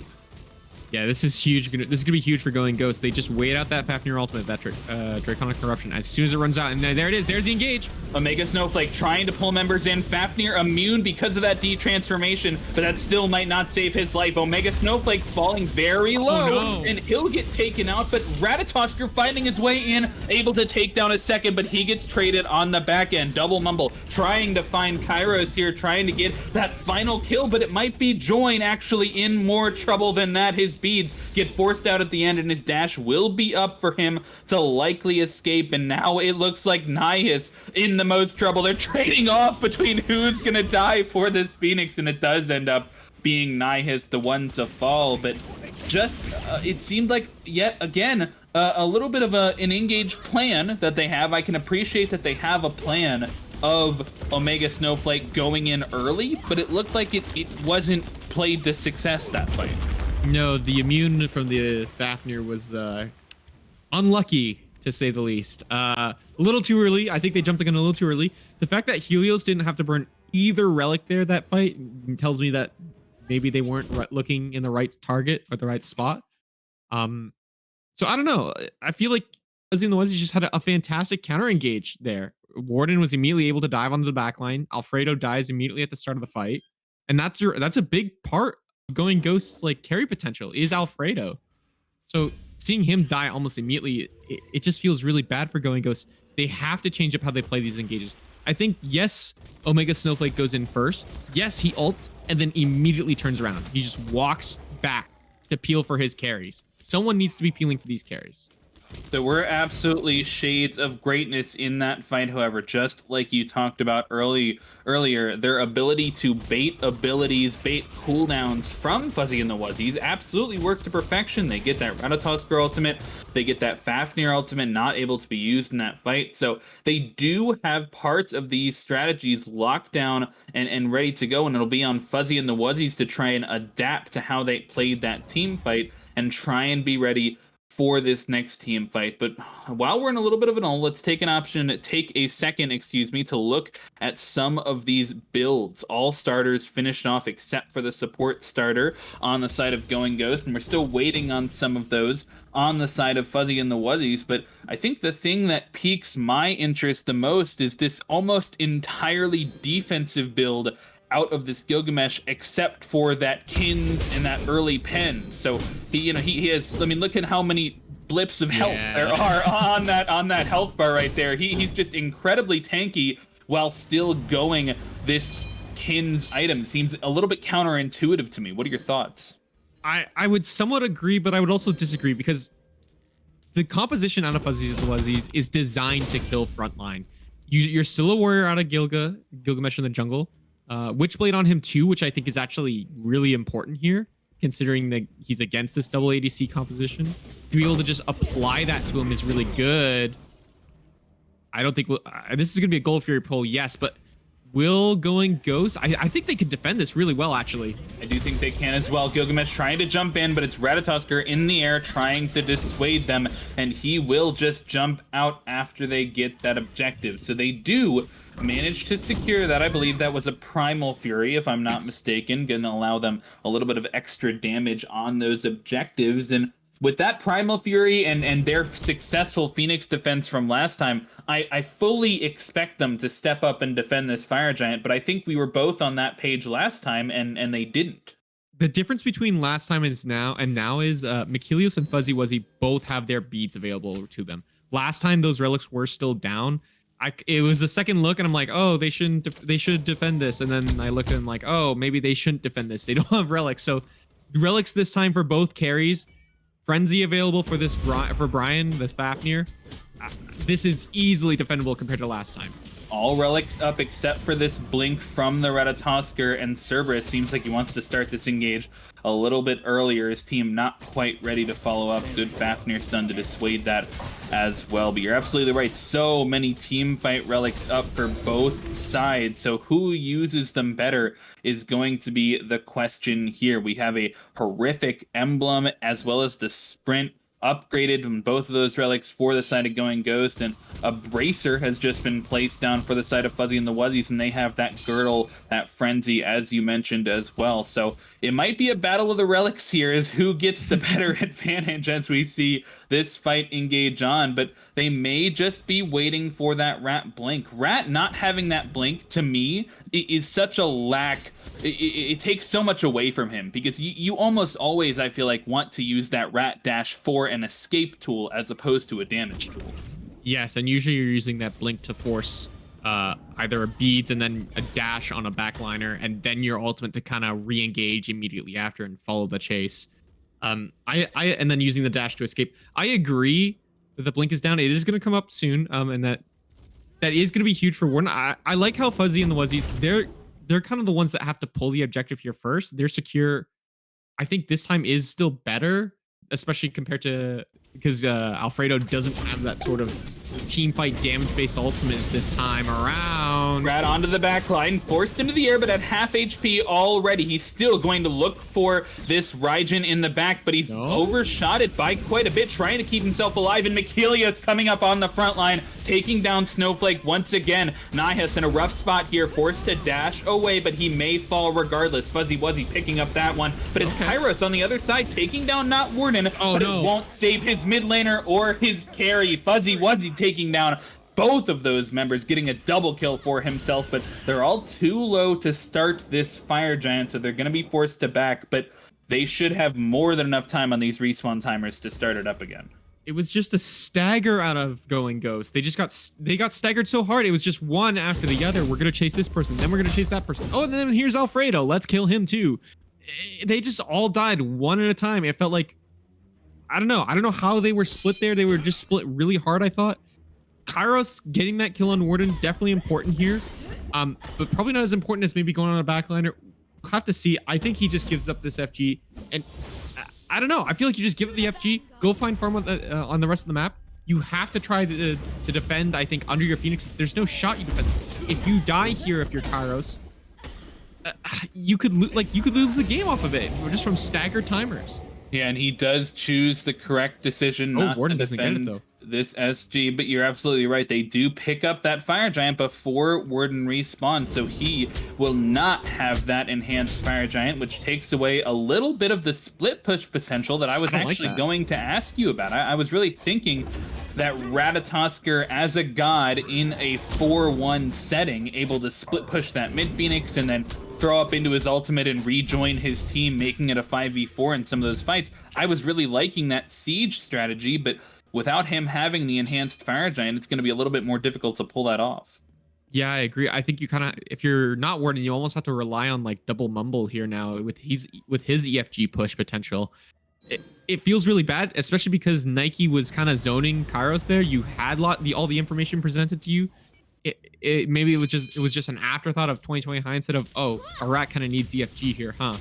And then they just didn't get it for him. So now it's gonna be a little unlucky for Going Ghost in their sieging. It does look like they want to do this potential 2-1 or 2-3 split.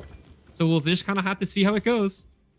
Rat and Nike towards the mid lane, as well as Raijin and Gilgamesh there to try and fight them off. Rat going into the air, trying to engage on the back line. It's going to be him not landing on anybody, and everybody turns around to try and take him out. Both relics used by Kairos on the Warden, but it looks like they will take him out in trade for Snowflake. 1-for-1 so far, but Kairos continuing to do a good job trying to dive into this backline, forces Fuzzy into the ultimate, but you saw how fast those two ADCs shredded the Phoenix, but they will take two members down. Double Mumble trades back on Kairos, but it's now Alfredo in the front line, as you mentioned, trying to find this damage, as well as Tycho Drums finally coming out. Both tanks falling low. He'll get the double kill. He's gonna look for the triple kill, and he will secure it, and that might just be the game. 30 seconds on the soonest respawn timer out of not Warden, but they're absolutely gonna try and at least get a Phoenix. I think they get a Phoenix here. I don't think ending the game is in the cards here. Maybe it is. 30 seconds on Soul and Rama, so maybe they have...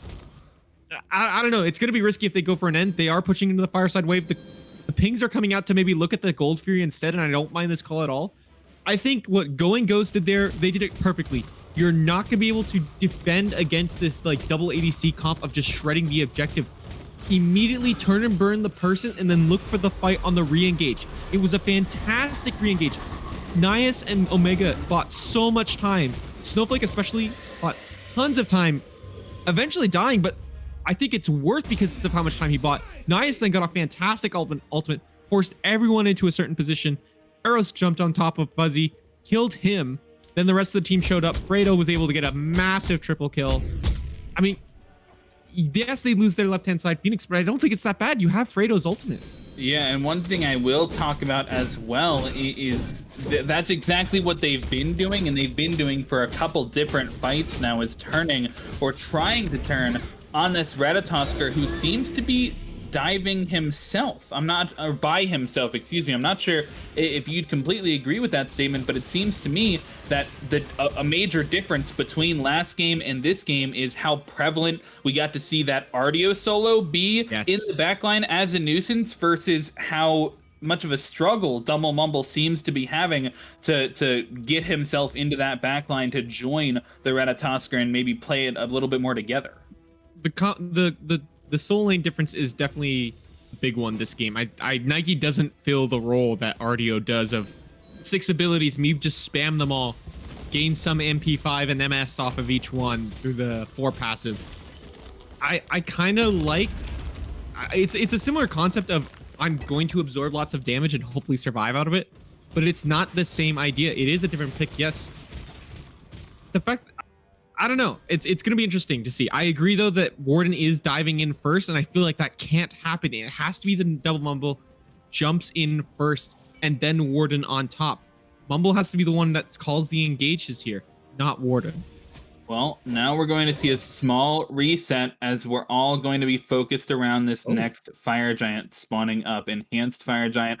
Yet again, 37 minutes in. We're basically double the game time of the last game, not past 20 minutes this time. So a couple fights we've seen go both teams' ways. And at this point, the gold, even if it was hugely in one favor's team, still relatively close on both sides. Everybody's got a finished build at this point. Everybody's just pretty much well aware, and I hope they don't give this. I think they've done the right decision by sending Chernobog over here to the left lane. He's obviously able to join the fight with his ultimate once he's ready to, but it looks like they are in a position to at least contest, as Omega Snowflake's the first one to step up. He sees them on the Gold Fury, but it's just Soul doing some damage right now, so really just a bait so far, and Chernobog has backed and will come to join his team without the ultimate, and this might just be a standoff for a while, similar to how it was last time. But Rats in the backline, forced up into the ultimate, hit one of those incredibly important cooldowns forced out before the fight even gets a chance to start, and he'll leave at half HP, and that immediately puts Fuzzy and the Wuzzies at a huge disadvantage. Yeah, Going Ghost now in the driver's seat. Look at them surge forward into their side of the jungle. They are now the ones looking for the engage.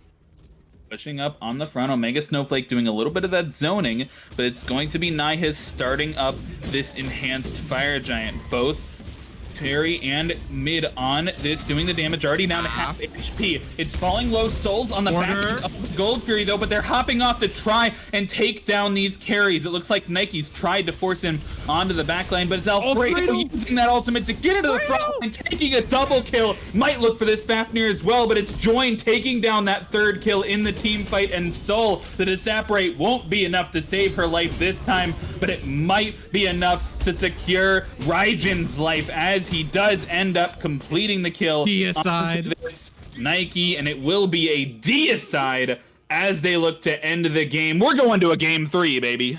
Oh, Alfredo, 14-5. What a true ADC legend among men. I mean, he's played every fight perfectly, letting his front line go in, and as soon as they force the cooldowns on the back line, he goes in next, and he just is able to kill them because, I mean, Rage Diff, in my opinion, for this game, he's just able to slaughter these carries. Yeah, and it's been Alfredo in game 1 doing a ton on the Artemis, not able to secure the win in that one, but he still had a huge effect. And in this game 2, he gets to show off a little bit as well. 14, 5, and 16, a total of 20 kill participation out of his, or excuse me, 30 kills participated in out of 33 total kills. So absolutely putting his team on the backpack there, as Ganesh, an unfortunate 0 kills. Not really what I'm looking to see out of Nihis there, if you ask me. But I mean, final thoughts before we throw it to the desk. What do you think is a big thing as we go into game 3 here that these teams might be considering? I think Alfredo need to be, or Alfredo. I say Alfredo, but no, the team is Going Ghost, but it feels like Alfredo is Going Ghost at this point. Going Ghost need to be aware of how their early game went. They struggled a lot, yes, and they need to be able to make adjustments to that. I think Fuzzy and the Wuzzies can just abuse that concept again if they just play a little cleaner in their team fights in their late game. Absolutely. We'll see if the desk echoes those thoughts as we'll throw it back to Dino and Batu to break it down. Yes, thank you guys so much. And yeah, I think Dino Sir and I can agree after watching that game. Clean was not as any part of this game, if you ask me. Yeah, that was a very different from game 1. Kudos for Going Ghost to find an answer to what Fuzzy and the Wuzzies did in the game 1, and we talked about that sort of re-engage comp where they were baiting out, and it worked every time like a charm. And then, you know, Fuzzy and the Wuzzies, they kind of came back. They had an answer to those team fights. They were just snowballing. They would find the picks. And that last team fight, you know, the Rat just gets caught out just too far away from the teammate, and it's an easy pick. And at that point, so late in the game, you have to back off as Fuzzy and the Wuzzies. And it becomes, you know, you can't let them have the AFG, right? And you can't really take that fight. And so after that Rat pick, just one little slip up there ends up costing them the game in the long run. And it's just a great play, great opportunity recognition from Going Ghost there to realize that, hey, we got that pick. Now we have a 5v4. It's our game to lose. And they did not lose it. Yeah, later the game goes, the more costly those mistakes become. Early game, you can kind of have those low respawns, can kind of try to bounce back from that. But with that, we've seen now Fuzzy and the Wuzzies go into this game 3, do pretty much the same comp, that double hunter, objective Fosus game. Now, after losing that game 2, they had some opportunities to win. Do you think they try to run it back game 3, or do they mix it up for this final game of the series? Absolutely, run it back. That comp has worked so well, and that wasn't really the issue. Again, I think it was just execution error. You know, in the long run, I think you're not quite ready for them to do that re-engage thing. So you saw the rat was sort of pre-alting in those team fights, and as soon as rat goes up, they pull out. And so you hold your water a little bit longer. You let that Nike sort of re-engage, or not re-engage, take the engagement, excuse me, lead the charge, right? And then you follow up on that one. I think that ends up being a little bit more successful for them. But I think that maybe a switch on the front line might be in order. We talked about that Ganesha pick, and that was very big. And what a turnaround! Forgettable performance in game 1. Support comes back game 2. Those Ganesha ults were on point. Fantastic performance. Did what it needed to do too. So I wouldn't be surprised if they're looking to pick that up coming into game 3.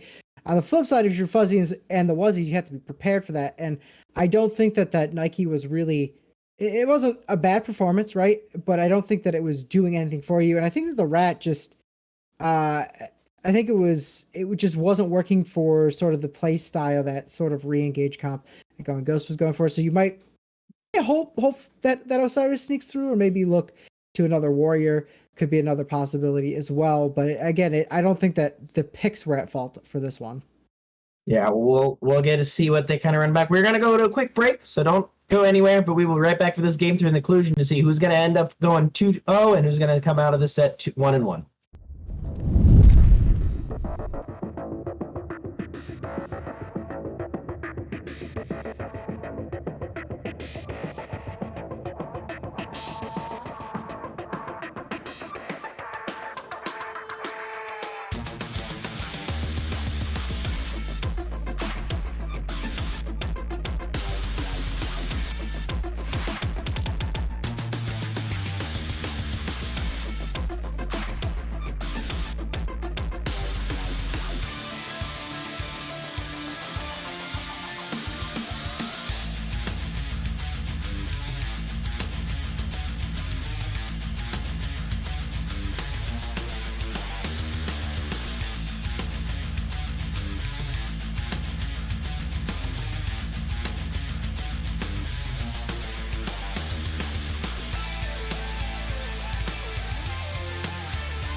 Welcome back, everybody. Sorry for the little bit of a longer break there, getting everything set up for you. But we're going to jump right into those picks and bans. Going to want to get in this game 3, see who's going to end up leaving this week 2-0. Fuzzy won the Wuzzies. Opt to, after that loss in the game 2, opt to take that first pick here. Do you think they're going to look for that Osiris again? That's what they grabbed game 1? Or do you think maybe they look a different direction?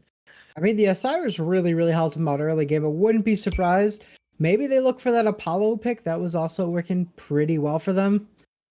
But, I mean, Apollo wasn't banned last time, right? So I don't see why it would. I think Osiris might be something they look forward to. Maybe they try to sneak in a Tiamat, a bit of a cheeky Tiamat pick on the dock. I don't know. There's a lot of options. I guess we'll see how it plays out. We do see the RDO take 8 away again. Boy, going Ghost, not a big fan of that pick. And they took it away last time. Worked out pretty well. So run it back, I guess. Yeah, and I mean, when they let through what they let through and they come out with the win, an ugly win, but still a win, you can kind of hang your hand on and go back to the basics of no RDO. Done. Meanwhile, the other side, it is the Athena band out again, as well as the Morgan Le Fay. So Fuzzy Wuzzy's kind of picking not necessarily those top meta. I mean, obviously Morgan Le Fay is one of the stronger one, but just kind of leaving themselves some options, then letting Going Ghost kind of pick what they want to let through at this point. Yeah, I think Athena's still pretty good. I mean, the possibility of a multiple man stun and then having some good follow up with a mid laner, always just delicious, right? And then you have the global ultimate to just show up whenever you feel like it to a team fight. So understandable that they don't really want to deal with it. But again, we talked about this earlier. Sometimes when you ban these picks that you don't like as much or you didn't like in a game, you leave something else open on the table. Gilgamesh still available. Osiris now taken away. There we go. There's the Gilgamesh. But guess who's still available? Tiamat. The that big wonderful mage that's been banned many, many times. And there it is. But now that it's interesting, that Artemis that we've seen banned a couple times over, still that soul that seemed to be Fuzzy and the Wuzzies go to here in the game 1 that they'll go to. Again, they did pick that Osiris the first game, which is banned, so they're going to have a different first pick. But I guess we did forget about the Lord himself, Odin, with that giant cage being hovered, and I'm assuming getting locked in as he is a very strong pick still.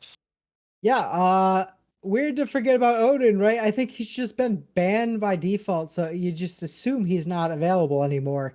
And here he is, probably going to do his thing, locking people away from the team fight, separating, isolating, doing things of that nature is what he does best. And his team fight presence right now, second to none. I mean, you could maybe make an argument for Gilgamesh. He does kind of a similar thing, but in some ways it's better with Odin. In some ways it's better with Gilgamesh. 6 in one hand, half a dozen in the other, as they say. And now we see Cerberus and Artemis being picked up for Going Ghost. Those 2 picks looking pretty good for them. And I think, if you're going to have to face against an Odin, a Cerberus isn't a bad answer. Yeah, that Odin, I think, has a little bit more of that lockdown, and of course that just survivability late game, able to spam that too, that health shield, and just being so difficult to take down, where Gilgamesh has a little bit more of that damage and control. But something I was just about to mention, but Fuzzy was he locked in before I get there. Artemis, Cerberus, kind of both side lanes kind of locked down already, seeing if they'd lock in that hunger. Go back to this Rama, and a pick that was banned both game 1 and game 2 from Fuzzy and the Wuzzies. They decided to wrap in this Fenrir. With the Odin already locked in, I would guess that would be in for the jungle, but we have seen it a little bit of flex in that support role. Yeah, I mean, Fenrir Fenrir's just a good character to have your team, and I almost feel like right now he feels better in comp to be in a support role or a more tanky role, just because what you're looking to do is send him in, get that one person from the enemy team, and just drag him back to your team, right? And it's gonna work extra well with this Odin, right? You get your pick, and instead of their team being able to follow you, right, Odin just drops the cage, and now that pick is just completely on their own at the mercy of Fuzzy and the Wuzzies. So I think that this Fenrir Odin matchup is gonna be very, very key into determining how this match plays out. And I think Raijin's not a bad answer either. He's got some good escapability, right? He can sort of just dash away from a Fenrir ultimate. Artemis kind of a bit dead in the water when that comes around, so they're gonna have to find a way to maybe get that Artemis out of trouble. Fenrir obviously CC immune in his ultimate, and so I think Raijin's a very good answer. Raijin also, I think people look at Raijin, they go, oh, he does a lot of damage, but he's also got that taunt and that fear that kind of helps maneuver the enemy around if you get in a sticky situation. Yeah, and interesting looking for some of these frontline bans like Ganesh, who can dash through that Odin cage and have a great game too, as we were talking a little bit about getting banned away. So going there, and something we were talking about, we wanted to see that Fafnir has also been banned away. So gonna see different supports from both, unless we see that Sobek again. But I don't think we're gonna see that run back. At least Going Ghost might not run it back. But Yamoja now banned away, something that was immediately banned game 1, didn't get touched, I don't think picked or banned game 2, and now very last ban for Going Ghost, maybe remembering, oh yeah, that god walls strong, let's not have to deal with that as well. I mean, Fuzzy and the Wuzzy strategy has been pretty straightforward, right? You get an ADC, you get the Soul, and you get the Fafnir, and that is what you're going to play, right? So there's no real need to ban a Yamoja, if you know that they're going to go for Fafnir, but then you ban the Fafnir, and then you go, oh shoot, you know what? Yamoja's pretty good, right? So we should probably take that one away, and I think that is a smart ban. It is gonna... Fuzzy and the Wuzzies is going to have to look for something different. I'll be interested to see if they still opt for the Soul. Soul's still viable without the Fafnir. She doesn't need it. It's just kind of like the icing on the cake. And I think that they've looked very good with that Soul, so wouldn't be surprised to see them go that way. But again, Persephone's still on the table, man. Yeah, and with the Raijin picked in, Going Ghost not's going to be able to pick it up. But really looking at their draft already, they're kind of looking to fight inside this Odin cage with that Raijin having that taunt and fear on his ult that he can do, as well as that escapability, the Artemis that they locked in just to basically stay on the ground inside there. And Fuzzy and the Wuzzy kind of recognize it, ban away the Hun Bats, but instead going for a very, what I like to call the jungler's jungler, the spicy jungle of that Awilix. And while Odin and Fender have some good leaps that are pretty easy to pull and very telegraphed, to say the least. Yeah. I think Wheelish pretty much traditionally thought is a pretty good counter against Fenrir. And that's a decent option from the look to. And same with Odin, right? Because you have that bird bomb, but if you use your ultimate as a Wheelish, that cancels out. You pull him out of the air, it cancels out the shield damage on contact because he doesn't technically land. And now that's his. You got 2 abilities. He did 0 damage for it, and that is a great return on your investment. I think this Wheelish pickup is very intelligent on the side of Going Ghost. Like on the other side, we see who is arguably the best teamfight support right now, Terra. I mean, press 4 win teamfight is sort of the moniker that's going around about her, and it's kind of hard to argue with it. So I think that is, if you can't get your Fafnir, why not? And I think interesting to see this Janus be picked up. Kind of fallen out of favor, right, with sort of the way the itemization has gone. I feel like the itemization has kind of come back a little bit to him, but certainly he has a lot of safety in his kit and a lot of damage. Well, my first thought is look at Going Ghost initiation, that Awilix with that knockup. It's really hard to lock down a Giannis where he's able to go through walls, do that slow and speed himself up, kind of porter around, ult to move his team. Really makes it hard for this Awilix to go on. That Artemis, who likes to just team fight right here where Giannis can just dip out, come back after the fact, still get that damage in and out. So I really like this Giannis pick. I do think it's really going to have to get some consistent value. And while that ultimate's got great drop shit going from one side to the other, we're going to have to see if they're going to be able to get that value. But game 3 on the line, winning set, who you got favoring as we go into this game? Boy, looking at these drafts, I really, really like this Fenrir Odin combo that Fuzzy and the Wuzzies is set up, especially when you add in this Janice, because you just bring him back with a Fenrir. You can't possibly miss all of Janice's ability damage, so it's just a free kill basically. It's essentially a free kill, and so I like that combo. So if they can pull that off, that works really well. But I do think that Going Ghost does have a very good team comp as well, so they can certainly find a response going into game 3 here. Well, that's our opinion here. I'm kind of following the same. Are Fuzzies and the Wuzzies going to feel fuzzy about this win? Or is Going Ghost going to tell Bravo 6 going dark and go on and get this ugly dub? Casters, take it away. Thank you so much, Dino and the 2 for throwing it there. Fuzzy and the Wuzzies back on the left side of your screen. Going Ghost back on the right side of your screen, remaking from the game 1 sides. I'm still Frog. I still have Spirited Book here with me. And the first thing that pops out about this comp is not only have we fundamentally changed composition for both teams, right? There's a ton to talk about there, but I don't want to talk about any of it. Instead, I want to talk about the fact that there are 9 purification beads in this game. What are your thoughts on that? Both teams rely so much on just burning relics and then blowing someone up or just CCing them. I mean, Cerberus, Jingtian, Artemis ult. Most importantly, I think on Going Ghost side is definitely this Awilix. I mean, say less for that team. On the other side, you have a Fenrir, of course, who's going to deal tons of damage and lock people down. I'm actually surprised we see so many beads on the side of Going Ghost. The Fenrir is definitely a prime sort of, I'm going to take this person up, and then we're going to take them away. But outside of that, I'm not seeing a lot of hard CC. Yes, the Odin is annoying. Yes, the Terra is annoying. I guess it's that idea of, if we're just going to pick someone up, we need these people to live. The Cerberus not going beads, I wouldn't be surprised if he went it second though, because I think Cerberus will be a prime picking up target later on in this late game, but we will just have to wait and see.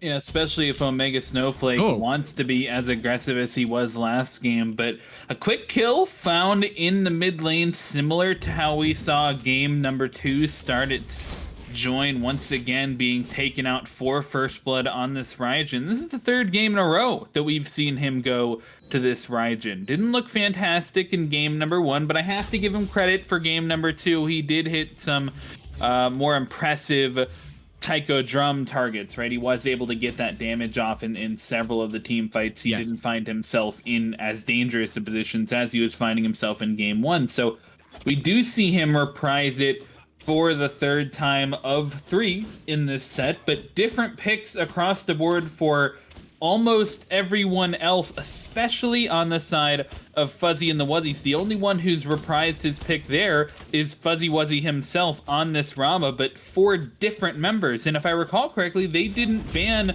the Soul, and they didn't ban the Fafnir until the 2nd phase. So we do get Artemis beads forced out here. Still basic. He stuck around too long. I thought he was out there. He definitely could have been out, in my opinion, but sticks around a little bit too long, and the 2nd blood falling for Fuzzy and the Wuzzies. Nias also must have thought he was out, because he just kind of stood there and said, why is my carry dead?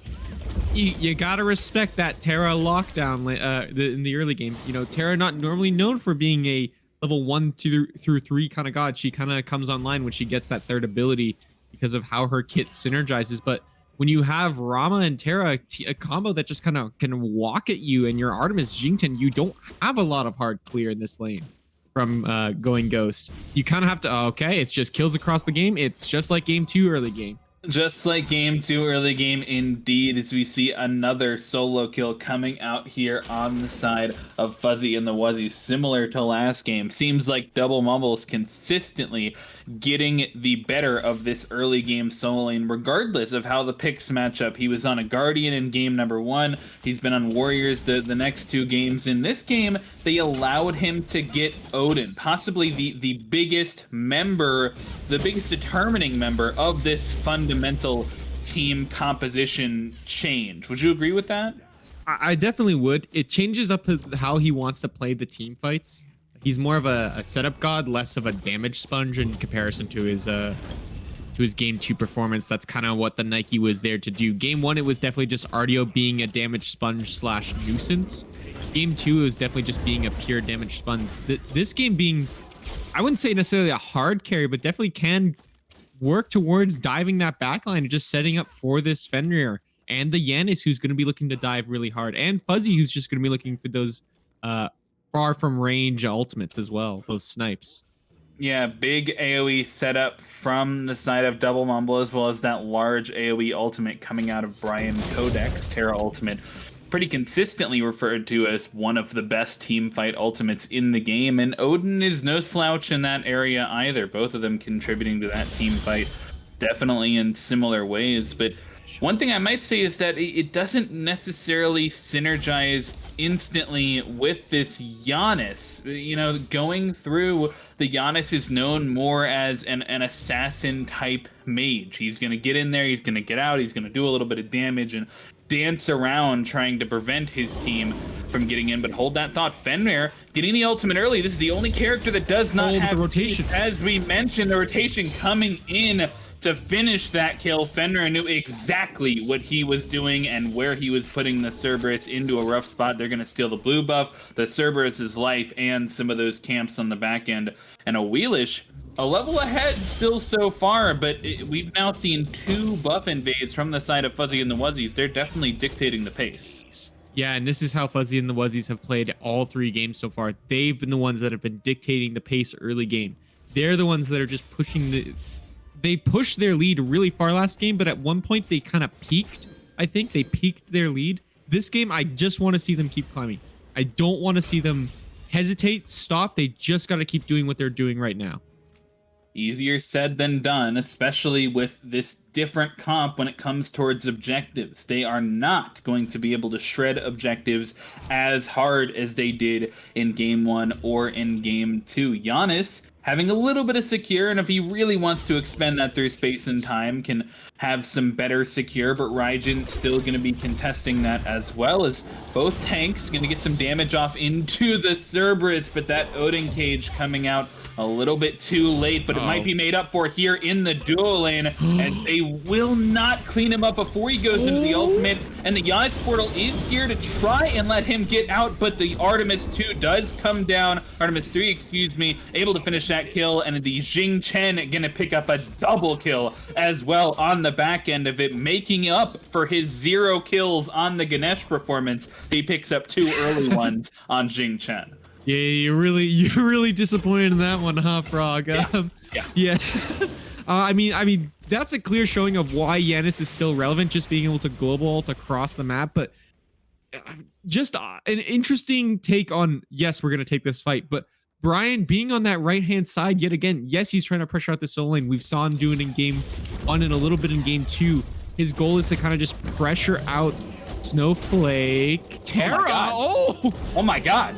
Oh my god! Brian Codex out here soloing Alfredo, the support, taking down the ADC. That's gotta be a clip that we throw somewhere, man. That was absolutely bonkers. Alfredo not feeling too confident maybe after that one, but absolutely we're going to see Brian continue to be confident in our production. Hovering that Lotus Crown may have given Terra that advantage, starting out with some power in an item as opposed to the standard Gauntlet of Thebes not giving any power in that typical support start. But Terra putting on a show here in the early game just with that one engagement.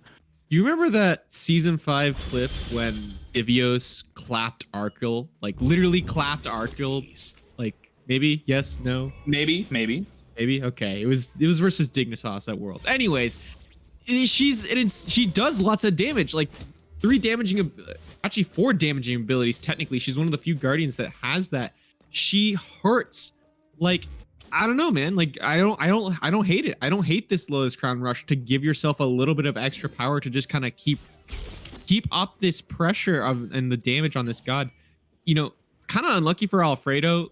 He kind of just, I think, didn't respect a little bit of the damage. I think he died with his feet. I can't recall off the top of my head at the time. It definitely looked like he wasn't in a huge hurry to get out of there. He was not. For sure.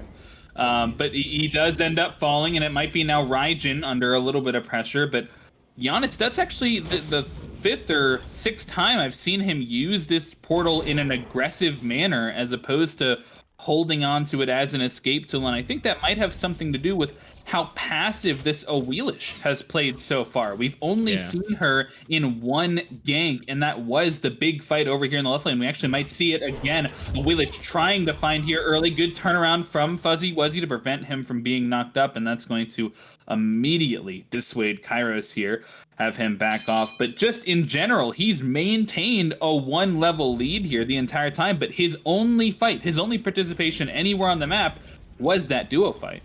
It did grant him 3 assists, but assists don't grant you a massive lead. They only grant you a 1-level lead. I do agree. I think this Awilix needs to be looking, maybe not looking for more, but just getting more. You can look all you want, but if you don't get anything, there's the ultimate from Terra. Terra pulled out, gets the ultimate on 3 members. Rama into the air, trying to finish out Alfredo, but misses those last 2 snipes, and it's Brian Codex instead being taken down. Double Mumble gets a solo kill as we're talking about it. He'll get the blue buff as well, but that through space and time, splitting the uprights between the last 2 weak members. So it'll just be a 1-for-1 across the map. Solo laner for support, and this solo lane is something that we have only gotten a chance to talk to, or to talk about, during those 2 solo kills, neither of which we've caught, because it has just been complete, some fighting over in the dual lane, or we've been focused somewhere else. So it's just been Double Mumble quietly attaining a 2-level lead over here in the solo lane, similar to how he did last game. But how would you like to see him take advantage of this 2-level lead? Maybe different than he did last game, because if you recall, the Cerberus took over that lead in the mid game. Yeah, I agree. I think this game he does need to look to rotate for these Gold Furies early. They don't have the... It's not even like looking for the objective necessarily, but looking for the fights around the Gold Fury. It's not going to be about the objective itself this game. Last game, it was that double hunter composition, so it was all about the objective burn. Maybe we can take a fight after. Our tanks will kind of zone them, but if we just get the objective and get out, we'll build ourselves a comfortable lead. You can't do this with this composition out of Fuzzy and the Wuzzies. With that lead out of the Odin, you are looking to just literally dive someone, kill them, with your Fenrir who's diving on top as well. Maybe you'll get a Terra ultimate as well on top of it to help you out. Rotating early, I think, is going to be an important part, but also doing what they're doing right now is fighting on this right-hand side, looking for these early objectives on the right-hand side, like the Pyromancer. It's kind of unlucky for Going Ghost. There's not much they can really look for. They are going to look for Fuzzy, maybe Yanasalt. Yanasalt over towards the Gold Fury, afraid that they might have been starting up that objective, but Fuzzy forced into the air to try and give his teammates time to regroup. Great knock-up, very well timed by Kairos, is able to clean up Fuzzy, but so far it's only a 1 for Pyromancer, and the blue team is coming in trying to lock them down, chasing them down the dual lane. It's a 3v4 right now. The 4th member's on the way, but Terra gets that ultimate clap, not enough to save his life. He'll fall, and the Odin looks like he's gonna fall next as well. He's trying to escape the cage. He will do so successfully for now, but look at this Fenrir on the back end. Awilish low enough. Fenrir trying to engage, and he'll get the damage off onto Alfredo first. He'll fall soon enough, and the Ragnarok gets forced out, waiting out the Taiko drum, and he will just let the ultimate fall, but he might continue to go in on these enemies. Cerberus blinking in after him, but it's still 4 members alive for the side of Going Ghost. They're just trying to continue to force this this fight on the left-hand side of the map. They've been successful so far, but just a wash at the end of that, with no team leaving with a significant advantage. The second that Fuzzy Wuzzy dies, that fight immediately goes to Going Ghost's favor for obvious reasons.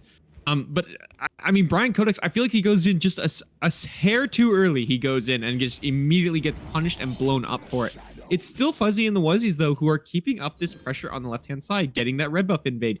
They can look for this Gold Fury. They have the numbers on the left. Fuzzy still has that beads available to him, and soon that ultimate. Mikilios not having both relics here is huge, I think. You get Snowflake or Karos, they need to look for this Yavis. It's hard to lock him down because he is so mobile. He is so agile to kind of keep up through these fights and kind of look for that poke over time and eventually one-shot you. It's going to be interesting to see whether Fuzzies elect to take this Gold Fury pull or not, or whether they'll just look for the fight or not. Well, it does still seem like members sticking around on this left-hand side of the map, both solo laners. still past this midway point, although it's 2 members up here by the purple buff of Alfredo, giving a little bit pressure over there while the other members are going ghost. We're in the mid lane, but now everybody's close to this except for Fenrir and Giannis. Don't forget about that through space and time, though. He can join the fight whenever he needs to, and I wonder if they saw that Raijin dash being expended over towards the red buff, but for now it will just be a stalemate. I wonder if we'll see some action here as Fenrir is seen in this right-hand lane. Yeah, it's quite possible.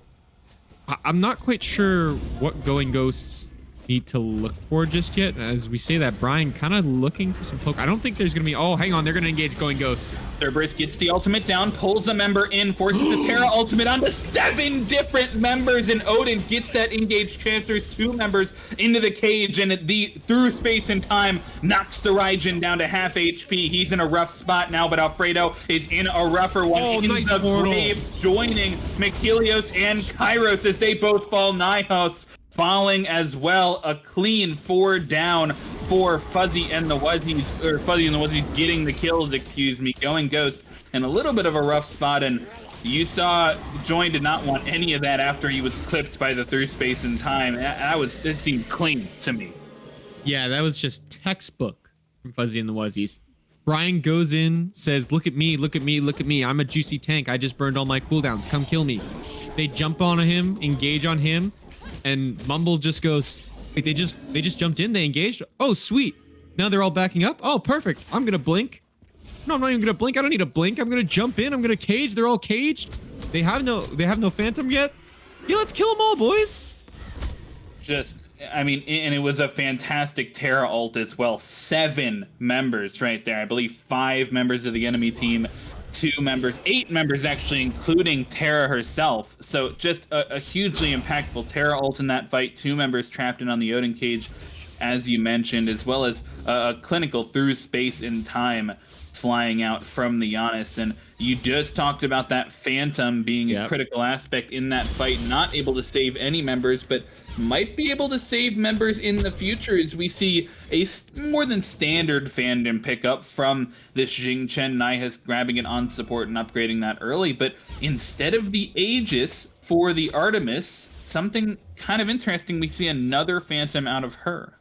Yeah, so I've always kind of been a solid fan of ADCs can kind of go a second relic besides Phantom, or besides Aegis, sorry, and Phantom has been that choice selection for Alfredo here. I mean, he is Artemis. He is just going to get absolutely punished for that. Looks like it might be Cerberus getting punished early on. He is using the ultimate to try and force the members away from him, but Odin using that damage, or excuse me, knock up immunity to prevent himself from being pulled, will secure that kill, and it might secure them the Pyromancer as well. This is I mean, I can't count how many times now they've taken the Pyromancer as Fuzzy and the Wuzzies directly after winning an engagement towards that upper blue buff. So they seem to be on continuously the same page with how they want to control this map, and they've continued to do it from game 1. Even in, game 2, we saw good fights from them, but game 3, we've continued to see consistent groupings out of them. That maintains right here 4 members moving towards this red buff. Fenrir jumping in, Terra ult popped onto 3 members, and both of them trapped in the cage. That Phantom gets forced out, but a Wheelish still taking the damage from that cage, forced under tower now, and will fall regardless. And look at what a good job zoning this is from Double Mumble on this Odin. He dropped that cage, and he immediately went forward just to make his presence known. Yeah, I mean, Phantom's pretty good. Oh, hold that thought. They're going to keep going. Might be more damage onto this Raijin here. He does not have the beads to immune this Fenrir ult, and he will get taken down because of it. Is not only they'll get the tier 1 tower, but they'll get the tier 2 as well. And we continue to see Odin in this front line, and they might push this Phoenix as well. Stunned down onto the solo laner, forced to jump away out of the Cerberus, but more damage coming out. Giannis, fantastic unstable vortex clips both members right there, and the Phoenix already down to below half will fall right here before any members can get back in time. And that is a sub 20-minute Phoenix, no Fire Giant, no Oni waves, just clean from Fuzzy and the Wuzzies. He doesn't show in the player damage, but it feels like Helios is just hitting the unstable vortexes perfectly and through space and times on the right targets every time. twice now we've seen him, like that one time on the Gold Fury pit, huge unstable vortex, was able to kill one, or at least half health one member off of it. This time again, you can't. Okay, Phantom's good on Alfredo, yes, but your Phantom is useless if you just die to Yanis, and this is kind of the back end reason of why I don't like this relic on this choice. You just die if you don't have Aegis against this composition. You will be blown up by this Terra, who has shown she can do that to you specifically, and this Yanis, who late game will just one-shot you. Can we talk briefly about how it's maybe been a small, maybe a 2 or 3 level lead in the solo lane every game, but now it's a 7 level lead coming out of Double Mumble here, and he's not gonna hit 12 here. doubling the player damage coming out from everybody else in the game, and that lead is only going to get stronger if they continue to shut down Omega Snowflake. As much as we were commenting on how good Omega Snowflake was looking in some of these fights last game when he was sacrificing his life to make space and spend time for his teammates to get into the fight, and that was a positive. Now maybe these deaths aren't as much of a positive for his team, as he still has not gotten his second relic online. No, not at all, and he's been level 11 for a long time now here in this game. I don't. It's entirely possible that Double Mumble might hit 20 before Omega gets his second relic. To be honest, it's just been a constant death for this man. I mean, is there a way? I'm pretty sure there's a stat, right? We could see time spent dead this game. Be quite unlucky to check that one out, but I mean, no, I don't think that stat does exist here in the game. We can see it. We can go calculate it. I've seen it before. We could calculate. Okay, well, maybe after the game. I don't know. I've seen it before. I swear I've seen it before. Anyways, it's gonna be unlucky to see if. Yeah, shoutouts to Sleet trying to save me on this one. Oh man. Okay. Anyways, I don't know, man. It's just felt really bad that. And this is credit to Warden especially, and Brian, how they've played this early game. They have just called constantly where they are going to be on the map when, and how they're going to engage, like what they're going to do off of it. They're invading the blue buff. They're possibly sometimes invading the red buffs. But it's been this constant pressure on blue buff especially that has just punished this Omega Snowflake man just so much. And it's kind of unlucky when you're level 12 as Cerberus, you kind of are just useless this game. I almost want to see him blink in, ult, and then he's probably going to die, but hopefully he'll get some beads off of it. Well, Odin does do the blink ult himself, forces the Phantom out of the back line, and his teammates just shred the Phoenix, and he essentially gets that solo kill onto Alfredo, helped out by the through space and time. Jing Chen now in the front line trying to get a good peel ultimate, but it'll be him falling as well for his team. 2 members down on the side of Going Ghost, and it's a frenzy pop now looking for the Titan. Raijin forced into those Taiko drums. That's it. Not able to push members off. Titan falling too low for them to come back off of, and that will be game 3. Fuzzy and the Wuzzies close game 3 out in 22 minutes and take the set. Dominance is the only word I can think of when I see this game. Dominance out of Fuzzies and the Wuzzies against Going and Ghost. After that game 2 loss, they sat down and said, all right, boys, we lost that one, but we're not going to lose game 3. Let's do what we did last game. Literally last game, we had a massive lead on our jungler. Let's push that lead, cross the map this time. Let's make it work. And they made it work perfectly. Yeah, I mean, they came out and showed their prowess here in game 1. They're not just double Hunter 1 tricks, and that's good to know. That's good to know for the rest of the league, but I have to say, we did not see as much from Alfredo in this game 3 as I was hoping to see from his game 1 and his game 2 performance. He looked a little bit flat. I agree. I think the game, it feels pretty hard to after you kind of carry a game like that. It does feel, as an ADC player, kind of hard to get back into that early game mindset, especially when you've been doing so much late game. You kind of have to just mentally reset, as well as just mentally reset of, we have a different composition. We can't play the same way we played last game. We have to change things up. I feel like Fuzzies and Wuzzies just adapted better to the change up in the comps. Absolutely. Well, that'll be it for us here on the cast. Excuse me, Frog and Spirited Book signing off. We'll throw it back to Dino and Batu on the desk to finish off your breakdown. Thank you guys so much for that cast of what was a whirlwind of a game. And we had a look. I had a quick peek at that damage numbers before where it got brought up list, but the lowest damage on that was the Fenrir, which isn't super surprising. Usually goes for kind of finishing off those kills, but he was higher than everybody on the other team, and I think that's just one of the big storylines of this game and how it was pretty much Fuzzies and the Wuzzies for minute one.